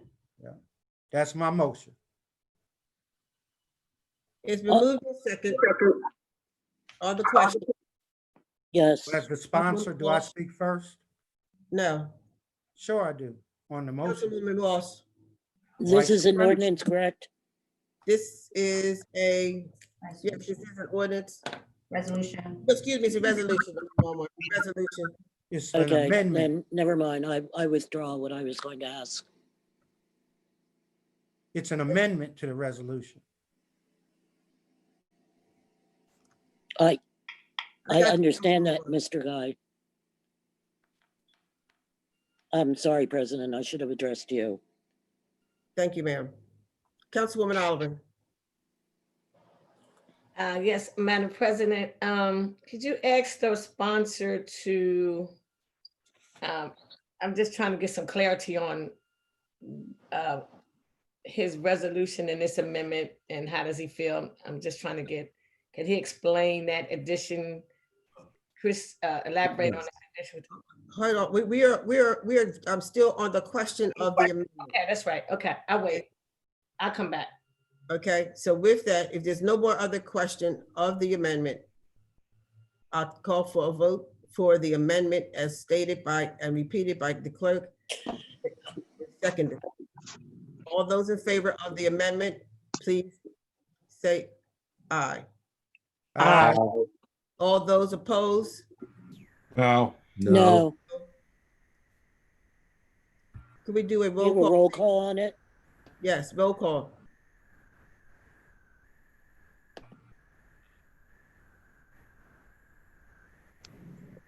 Roll call on the amendment. Councilwoman Gray, Yes. Councilman Congo, Yes. Councilwoman Oliver,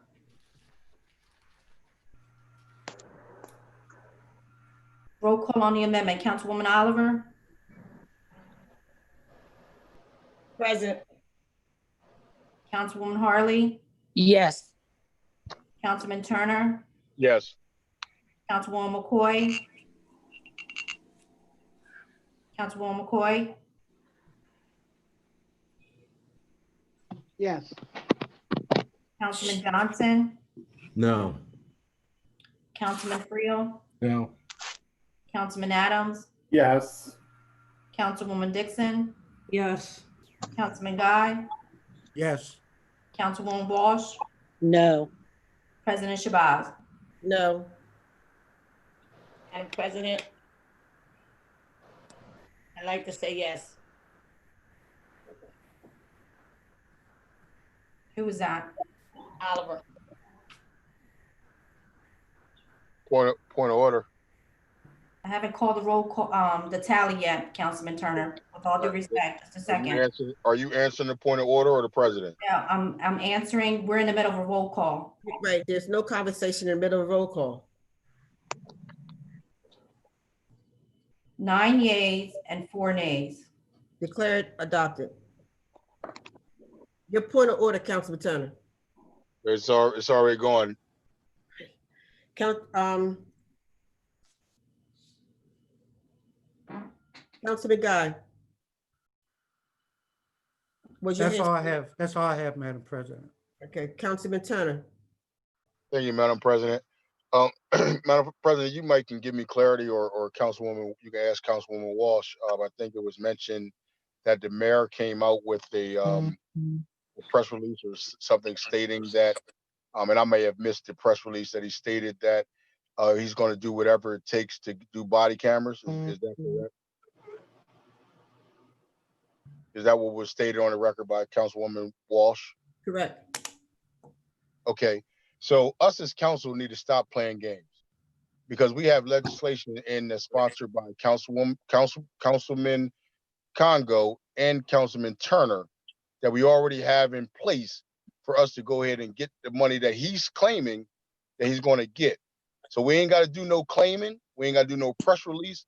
All we need to do is put the legislation that Councilman CONGO has already sponsored to go put that in the Health and Aging Committee, and let's talk about it, and let's get that on the floor.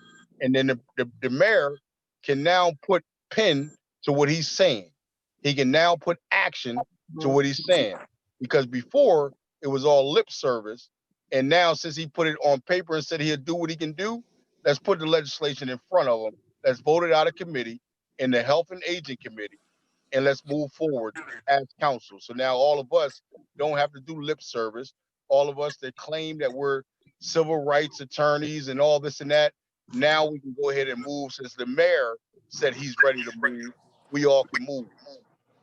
Thank you. I'd like to get some clarity as well. I believe, and I hope that everyone reads the press release for themselves, that it was stated that we have passed a resolution for us to apply for a grant that required an $800,000 match. And I believe he said that upon determining if we receive the grant for the body cameras, that he would ensure that we came up with the $800,000.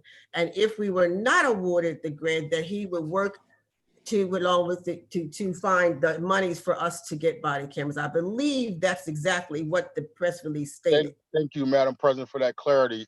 With that being said, we can at least put $800,000 in a budget right now to show that we are ready.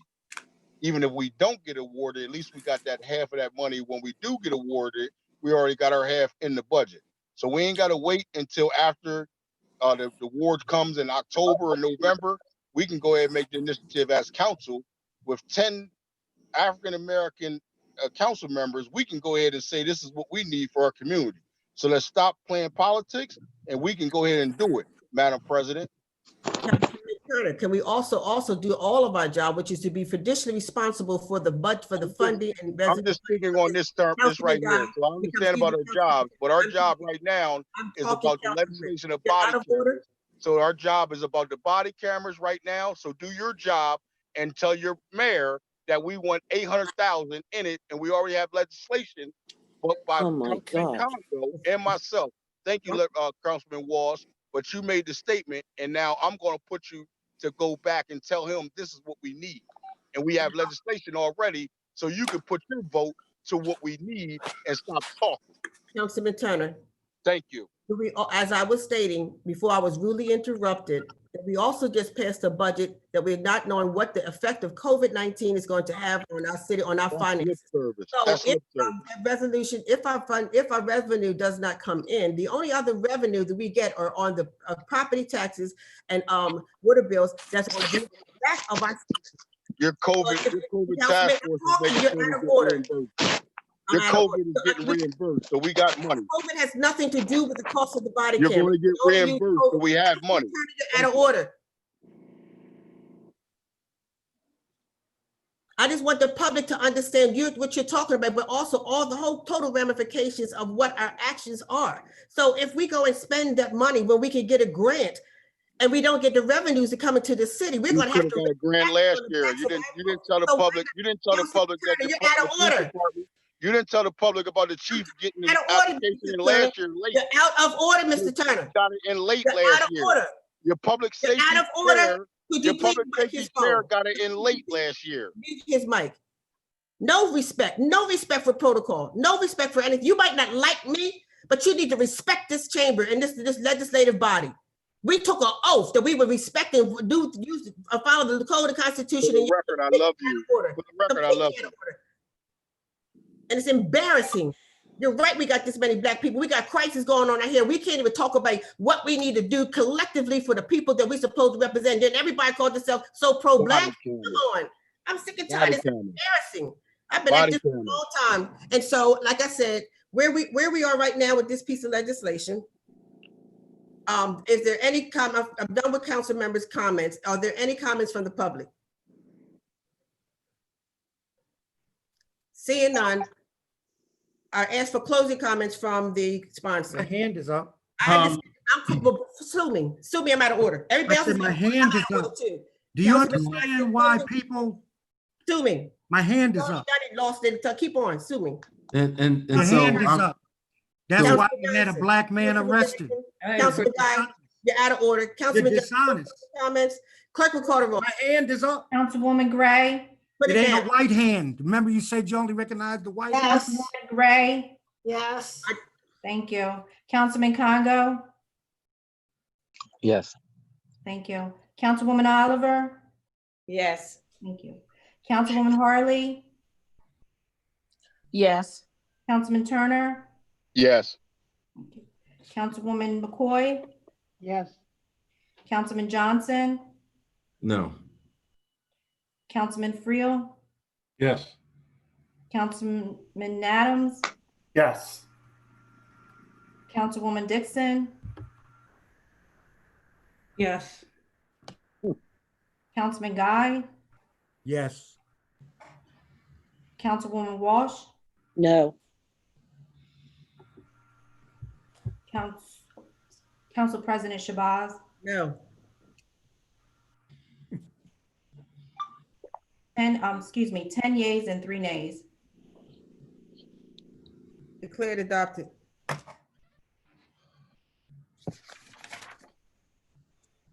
Councilmember Friel, any legislation tonight, sir? I do not have any legislation this evening. Thank you. Councilmember Adams. Yes, Madam President, thank you. I have an ordinance to present and call for the third and final reading. Ordinance 20-029, Agenda 4809, an ordinance to authorize and approve a multi-year contract retaining Belfin, Lyons, and Schuman, PA as the external auditor for the city of Wilmington. Madam President, I have a substitute to present in lieu of that ordinance. Substitute number 1 to ordinance number 20-029, revision 1 to agenda 4809, an ordinance to authorize and approve a multi-year contract retaining Belfin, Lyons, and Schuman, PA as the external auditor for the city of Wilmington. Madam President, I move that that be known as the enacting clause of the substitute ordinance and call for a yea and nay vote. Second. It's been moved in second. It's probably moved in second, that known as enacting clause and substitute ordinance to call for your nay vote on the question. Thank you very much, ma'am. This here is a ordinance to ratify and authorize an agreement with Belfin, Lyons, and Schuman to perform the audit for the city for the next 5 years.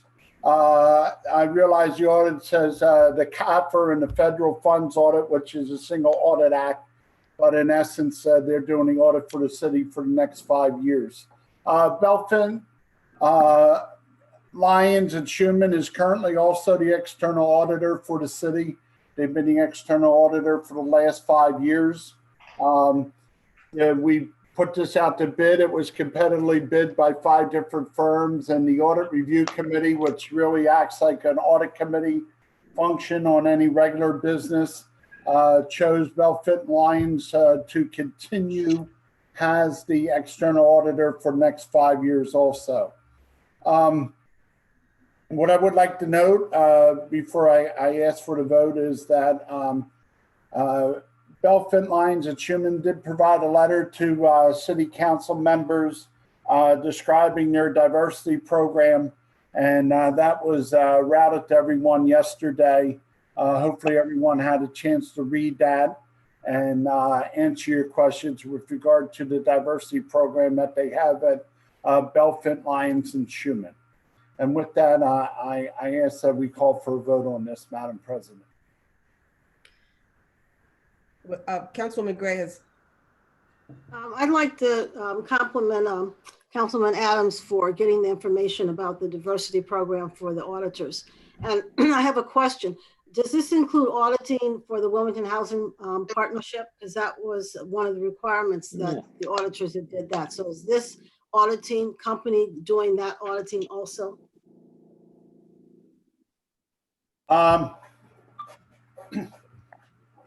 Councilor Lee Gray, that's actually a very good question. Wilmington Housing Partnership was audited because by Belfit last year because it was part of the city. It's only been consolidated with the city for the last 2 years. Prior to that point in time, it was audited by someone else. Since it was an affiliated entity and not a consolidating entity, it was those other entities do go out to bid for auditing, and they receive their own bidder with regard to that. For example, the Wilmington Parking Authority, which is another entity within the city, goes out to bid itself and gets a different audit with that. And then those numbers are incorporated and rolled up into the audit performed by Belfit Lyons for the city overall. May I continue? Yes, ma'am, go ahead. So after all that, you're saying that this amount of money does include the auditors for Wilmington Housing Partnership, but they will go to bid to get their own auditor? But no, ma'am. Now that it's consolidated with the city, this does include the Wilmington Housing Partnership. Audit. Okay, thank you. Councilman Guy. Yes, it's pretty interesting. Okay, first of all, this is something that we have to do each year. So that's recognized. It's always interesting when these contracts, I don't know if the last one was for 5 years or not, but that's a nice period of time to have access without any competition. So I don't know if there's a particular reason for 5 years or not. Maybe in the closing, the sponsor could speak to that. Now, the other thing is that, you know, city council, people look at Wilmington City Council and they say, well, Wilmington City Council voted to have a forensic audit done, but no forensic audit has been done. So these same people who the audit review committee, the auditor, the administration, they're getting ready to give somebody who they want to pick 5 years worth of auditing work, but haven't moved 1 inch on something already voted on. So they laugh at us basically and like say, you know, when they vote for something to be done, we'll just laugh at them and we'll do what we want to do. And we won't do what council said needs to be done. And that's the world that we live in. And does anybody on Wilmington City Council ever remember 2 years ago voting to somehow combine the city of Wilmington with the Wilmington Housing Partnership? So let's make believe there's some other nonprofit in Wilmington, Delaware that wants to combine with the city. And then there's another one that wants to combine with the city. So all you people out there that have nonprofits, maybe you need to come on up to the mayor's office, because you don't have to ask city council for permission because city council is not relevant. The mayor just makes whoever he wants part of the city. And we're responsible, I guess, for all their liabilities as well, because they had millions of dollars in liability. Plus, they owed us over 3.4 million, and they still owe it to us. So what did we do now? What have we now merged with them? And now the citizens of Wilmington don't get that $3.4 million. So I know we need this, but they used to say 911 is a joke. But when it comes to city council saying something, we don't mean what we say unless we're saying what they want us to say. So they want us to say yes to this. And we know we need it. But those other things that I just mentioned, that's what the mayor and his people and some of the folks on council think about the organizations called city council. That's all I have, Madam President. Councilmember Johnson. Yes, I just, sticking on the subject of just the selection of Belfont, I do commend Councilman Adams for working, because I did bring this up to the committee, as we all should. I brought up the issues with racial diversity, and so did Council President. And we did get a substantive plan. We got a plan about working with Del State. That's the kind of change that we need for our city. And, sure, I wish they had more minority auditors right now, but all we can do is hold them accountable year after year and, keep track of their minority numbers, and make sure they stick to this plan. And that, I believe, is a success, that Belfont produces very comprehensive plan to us. And that's progress. That's moving forward. That's actually solving racism. So I commend you, Councilman Adams, for working with us. You listened, and that's all we ask. So I definitely will be supporting this. Thank you. Councilmember Oliver. Yes, Madam President, just like the ditto what Councilman Johnson said, you both brought up the subject, followed up with Councilman Adams. He had someone from their office reach out to me. I spoke with them and just followed up. So I just wanted to say I will be supporting this because he did follow up, and I did speak to someone to answer the question, and I was glad to hear that they will be working with the real estate. Every little bit helps. Thank you. Thank you. Seeing no more comments for members of council, I open up to the general public for comments. Seeing no comments from member of the public, Councilman Turner. Thank you, Madam. Thank you, Madam President. I make a motion to amend section 1, where after it says is hereby approved ? To strike out the words that says the mayor and his designees, and replace that with and city council. And it said after that says authorize to exercise the city's option, and insert after the word option before the comma, city's option by vote.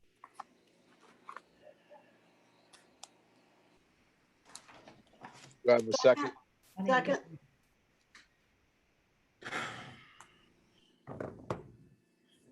I have a question. I've got one too. I wanted to see if the clerk got that. I didn't get that. I'm sorry. Section 1, page 2. Can you repeat it, Councilman Turner? Section 1, page 2, after the word approved, comma, then it says, and strike out the mayor or his designee and replace that with city council, is hereby authorized to exercise the city's option by, and insert after option by vote. Procurement. Here's some info. Only thing I'm adjusting is that this contract, it gives you the 2 years, and then it says after that, the mayor has the option from us voting here. He has the option to exercise that. I am now changing that from the mayor in his or his designee to city council. So that makes this have to come back to city council for a vote. On the question, Councilwoman Walsh. I do have a question, Madam President. Are we still a part-time council? Or are we the directors of all the departments? And, oh, by the way, is one of us going to step up? Because obviously, according to everybody's mind on this floor,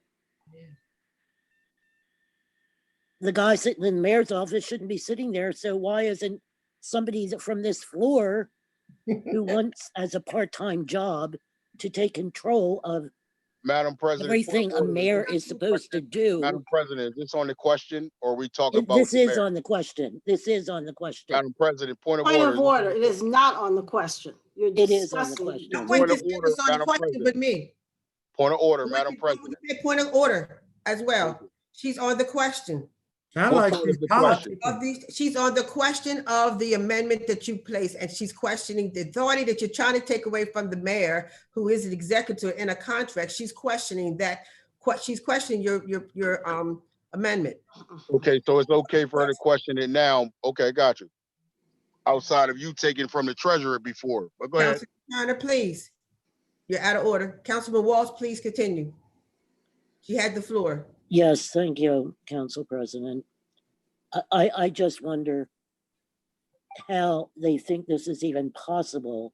And if they, meaning they, anybody on this council, really does believe that this should be a full-time council and that the Point of order. path What does this council, mayor- what does Councilman council Turner. have to do with it? Point of order. the path What does this council have to do mayor with the is question? Because she's questioning your statement about giving, implying counsel into that position. How do we do that as a part-time council? That's part of her question. Continue, Councilman Walsh. and going down that path where all the powers that we have as a part-time council actually come from the General Assembly, because they're the ones who gave us the charter and they're the ones who can take it away tomorrow if they see us really acting crazy. And things like this, they're crazy moments. And so if people are that hell-bent on believing that they can run this city better than the mayor, then step up and run for mayor, for God's sake. That's all I have. Councilman Adams, on the question of the amendment. Yes, ma'am. Thank you very much. The Audit Review Committee really fulfills that function, and that was the role that it played currently. So this amendment is not needed nor addressed because there's actually a separate board that actually fulfills that role. So it was the Audit Review Committee that made this selection, not the mayor. And so I'm sort of uncertain as to why Councilman Turner would propose such amendment when the entire process does not take place like that. This is not the mayor's appointment. This is the Audit Review Committee that made a selection, and it's asking council to ratify that selection. So no, this amendment should not be made to this ordinance. This ordinance should stay as is because the separate board made the selection. I'm voting no for this amendment. Thank you. Madam President, can I speak to that? All the council members haven't spoken.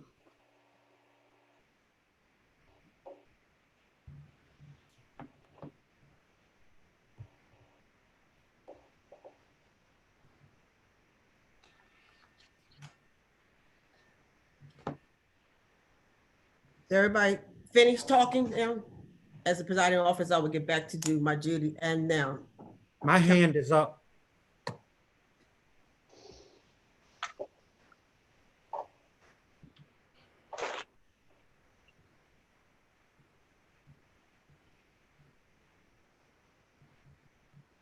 Councilwoman Gray, on the amendment.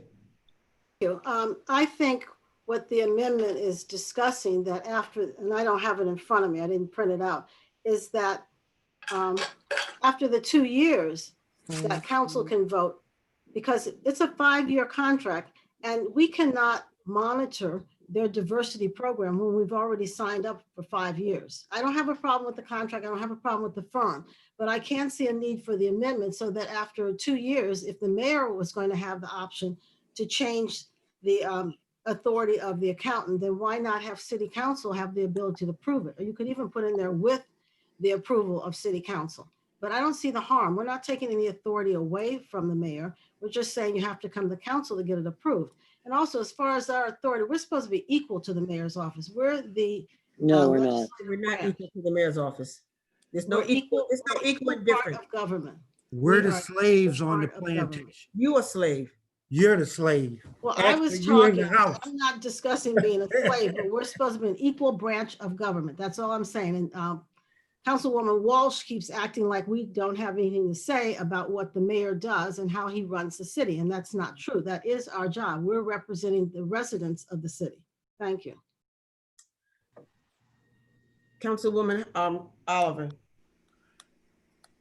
Thank you, Madam President. I was just going to say I'd like to be a co-sponsor on this. Thank you. We're on the question. I'm sorry.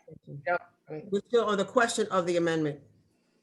Okay, no, I'm okay. I don't have a question. I'm I sorry. would like to refer to the, I don't believe that what this, the amendment is legal.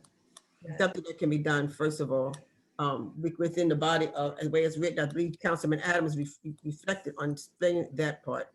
So I need to get an opinion to see if the amendment that's been proposed is something within our purview as council. Madam President, I am referring to the city solicitor for an opinion before we go any further. Point of order. I am referring to the city solicitor for an opinion before we move any further. Now I'm trying to be courteous. I said point of order. You're No supposed to point ask of me order what is my granted. point of answer. No point of order granted. You're not supposed to grant it. You're supposed to ask me what is it. I'm not even recognizing it. I'm saying you don't know what it is.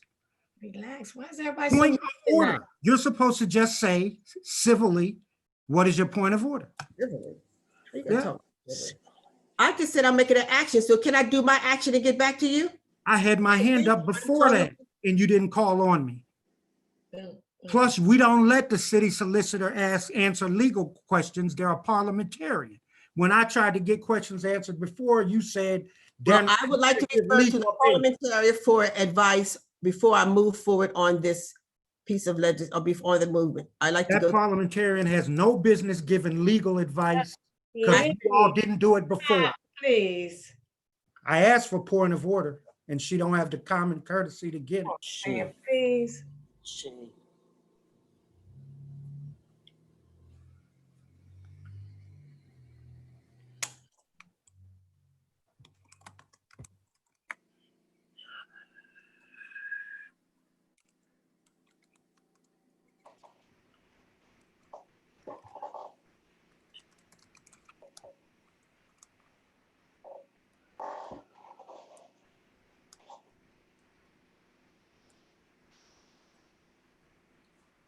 I would like to clarify what I am speaking, asking the parliamentarian. I'm asking the parliamentarian for clarity for my information, not a legal opinion. But I'm asking for clarification before I move on the action proposed. Madam President, are we still on the question? I'm still referring to the parliamentarian. 3 people have their hands up. Don't feed into it.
It is my understanding that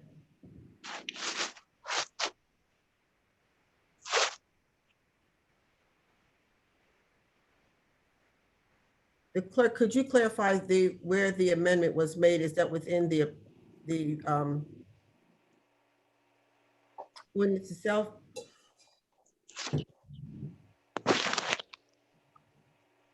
Yes. The motion made for the substitute ordinance is on page 2, section 1, 5th line, after the word approved, and city council, strike out the mayor or his designee, insert city council to read, and city council is hereby authorized to exercise the city option, insert by vote, and continue, as well as all additional undertakings related thereto as may be necessary. And that's in the body of the ordinance. That's correct. So there was two languages inserted: city council, striking the mayor or his designee, inserting city council, and after the word option, insert the word by vote. Okay. I guess what I am concerned that even the ordinance is putting us in points of authority that we don't, it's not within us as a legislative branch, but is that of the executive branch. So I really would like to get an opinion, a legal opinion on whether or not what that is correct or not. I mean, Madam President, I know you're getting legal opinion. I'm not, I'm talking, Councilman Guy, and then Councilman Turner, and then Councilman Adams. I just wanted of the amendment. Yeah, I just wanted to speak on the question on something that Councilman Adams spoke about, if that can help on your question. Councilman Guy, you submit to, go ahead, and then I go back to Councilman Guy. Go ahead, Turner. Yeah, I just wanted to reiterate with Councilman Adams spoke about this being the I think he spoke about it being the auditor committee or something like the audit review committee. Just to point out, even though the auditor review committee is a separate committee, we also have to point out that on that committee, the chief of staff, Tanya Washington, chairs that audit review committee. So that could be a conflict from the administration because she is on the committee, as he stated that they were a free committee, but they do have an arm from the administration on that committee that chairs it. Excuse me, a point of order, Madam President. Ron Pinkerton chairs the committee. The chief of staff for the mayor does not. Okay, so is the chief of staff on that committee though? There are appointments from the mayor's office and there are appointments from city council office on that committee. There are 5 people. Madam President, can you ask the sponsor if the chief of staff is on this committee? Yes, but the chief of staff is not chair of the committee. Madam President, Let him answer. You answer the question. Let him answer, Councilman Turner. I asked it for you to direct it to the chair, and the chair hasn't called on him. But if he got freedom other than other people, then that's fine. Oh, Jesus. Oh, this is crazy. I didn't deserve this. You asked a question. I was giving him directive to answer your question, and you won't let him answer. Are you satisfied with your question, your answer, Councilman Turner? I'm directing the question to the president as the chair. I got you, and I got it, and I was giving Councilman Adams. You answered this question. And Councilman Turner, are you satisfied with oh, this is crazy. Are you finished, Councilman Turner? You got it. Are you finished, Councilman Turner? Yeah, I'm finished. I'm not satisfied with his answer, but I'm finished. You Councilman Guy, you have the floor on the question of the amendment. Okay, so on the amendment, I want to kind of back up and look at the amendment. On the question of the amendment. Are you still doing that, cutting off stuff? I get it from you. Okay, no, you get it from the master, give you the instruction to interfere with me. So if you back up from this for a minute, what we're really talking about here is there is no contract unless city council says and authorizes there to be a contract. So let's get all the foolishness out the way. This piece of paper is a piece of trash unless we vote on it and okay it. So now the question is, can we okay this with conditions? I'm not even going to get into the detail of what the conditions are.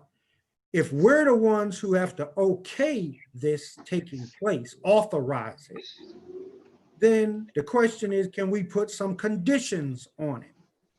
So if I heard the motion, and I'm not worried about the details of the motion seemed to say to me, after a certain number of years, if there's going to be some continuation, that gets brought back to council and we okay that continuation.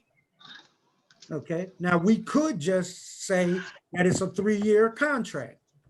Then we know it'll have to come back to us if we only authorize a 3-year contract. So those of you who have a problem with us saying, well, if you're going to extend it, just come touch base with us, because we meet twice a week and we can hear it at a committee meeting and we can vote in agreement to extend it. But that's what you do when you're the mayor and the people who answer to the mayor. You try to tell city council, we have no say, no authority. We're trying to take the mayor's authority. No, this is our authority in the first place. So Councilman Turner's actually a lot nicer about this than he has to be, because his motion could have been just to make it a 3-year contract and then let's see how they're doing. So all of you all who have a problem with folks reporting back to us when we're the ones who says that he can go do this, I find that pretty interesting. So you are nice about it, Councilman, and you just saying, come check in with us if you're gonna extend it. If he's not gonna extend it, he doesn't need to check in with us at all. The way, if I'm understanding the motion. So we're just a weakling group because we choose to be, but the law has us with strength. And we decide whether this contract moves forward or not. So we certainly can limit it to 3 years. So if his motion don't pass, then I'm gonna just ask for it to just be 3 years, but I'm fine with his motion. That's all I have, Madam President. Councilman Adams. Yes, ma'am. Thank you. Again, I'd like to reiterate, this is a selection of the Audit Review Committee, and the Audit Review Committee is chaired by an outside individual. It's not chaired by the mayor's chief of staff. And if we were to switch auditors after a period of time, then that new auditor would have to come back to this committee for a vote. So I don't fully understand the reason for an amendment, because in essence, it's already in the process that there was a switch in auditors. So to be quite frank with you, the Audit Review Committee meets quarterly and goes over all the reports, and also goes over everything that the external auditor does. So there is an oversight committee on this, and there are independent individuals, meaning independent separate from the mayor's office and city council, who are on that board. So there is a process set up where it's independent from the city. So no, this amendment is not needed. Thank you. Councilman Johnson on the amendment. Yes, again, just sticking to facts, there are many procedural problems with this amendment, and again, it has to do with the way the contract is written under the code in the review committee. So that's my problem. It's a procedural problem, and this is an issue that should have been brought up at committee, was not, because again, people don't attend committee, and unfortunately, it's here now.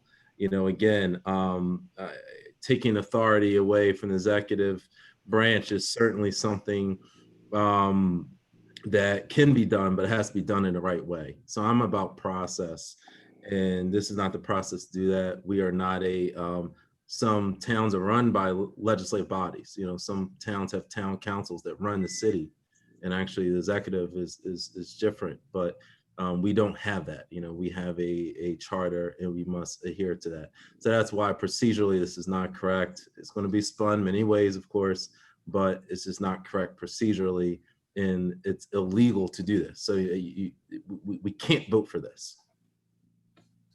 So Clerk, I'd like to call the vote for the amendment. I got my hand up. My hand up too. Twice, Councilman, both of I you think I already speak, spoken no, I twice. think I speak last as I made the motion on the question. That's nothing to do with it. He gets to speak last. He's not the sponsor.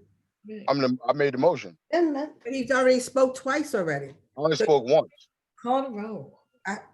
Clerk, can we call the roll, please, on the amendment as proposed? Sure. Councilwoman Gray, Yes. Councilman Congo, Yes. Councilwoman Oliver, No. Councilwoman Harley,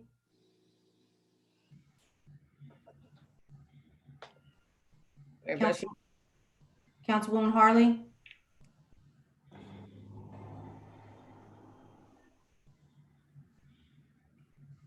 she off the floor. She's Council- trying to reach you. She's been sending texts that her Zoom is messed up. She's not on the. That's Queen. Councilman Turner, Yes. Councilwoman McCoy, No. Councilman Johnson, No. Councilman Friel, No. Councilman Adams, No. Councilwoman Dixon, No. Councilman Guy, Yes. Councilwoman Walsh, No. President Shabazz. No.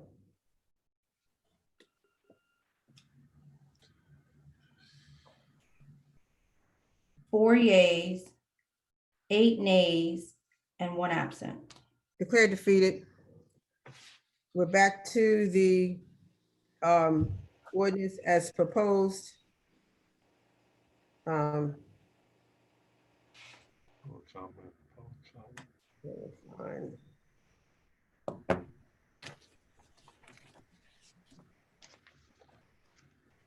Seeing no comments from members of council, I will go to the public for public comment, and there is one hand raised. Ms.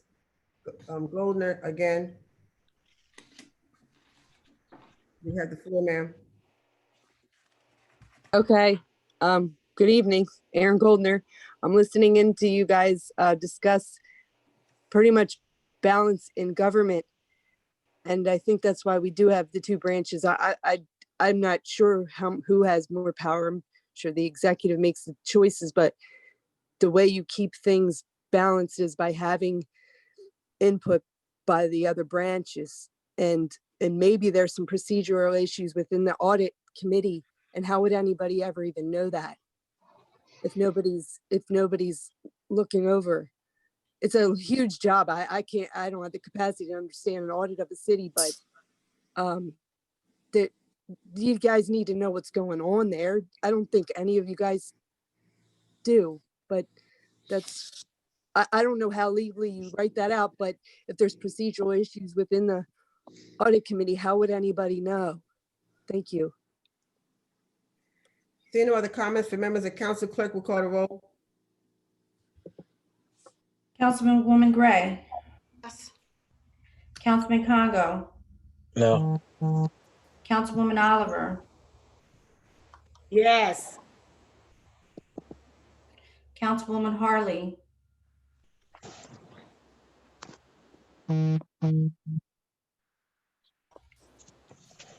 Councilwoman Harley,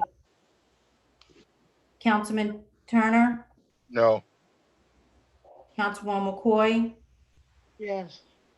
Councilman Johnson, Yes. Councilman Friel, Yes. Councilman Adams, Yes. Councilwoman Dixon, Yes. Councilman Guy, No. Councilwoman Walsh, Yes. President Shabazz. Yes. 9 yeas, 3 nays, and 1 absent. Declared adopted. Thank you very much, Madam President. That's all I have for this evening. Thank you. Councilmember Dixon. Yes, Madam President, I have a resolution to present. Resolution 20045, Agenda 4834. Whereas the City of Wilmington is a participating jurisdiction for purposes of the Home Investment Partnership Program and allocates funds for each year for a variety of eligible activities. Madam President, I move that this resolution be adopted by a yea nay vote. Second. It's been moved to second that the resolution received, recorded, and filed, and adopted by unanimous vote on the question. Yes, Madam President, this is a resolution to go with a second amendment to what we've already submitted for real estate and housing regarding our annual action plan. This is for Reach Riverside redevelopment project. They originally had submitted for an original allocation of $470,000. And initially, we only provided set aside $120,000 out of our home funds for construction of the 74 unit of low income tax credit project on 1400 Todd Lane for the Reach Riverside first phase of their project. Because there are extra funding that is left over from previous fiscal years that are available, they are now able to get through this resolution. They will be able to get their total amount, which they originally had put in for the $470,000 in order to get their first phase of their project done for the 74 homes.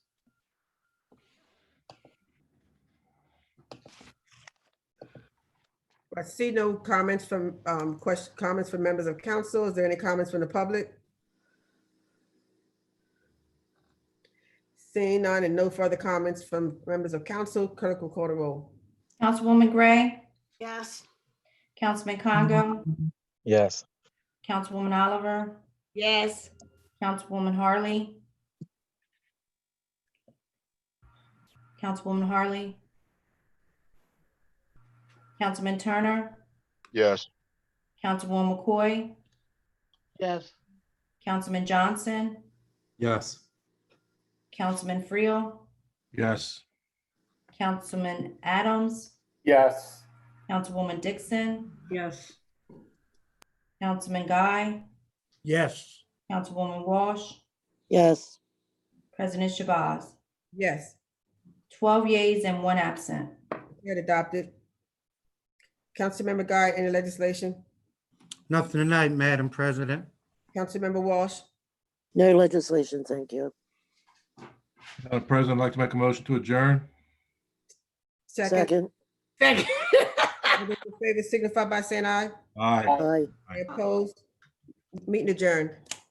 Thank you. Have a good night. Good night.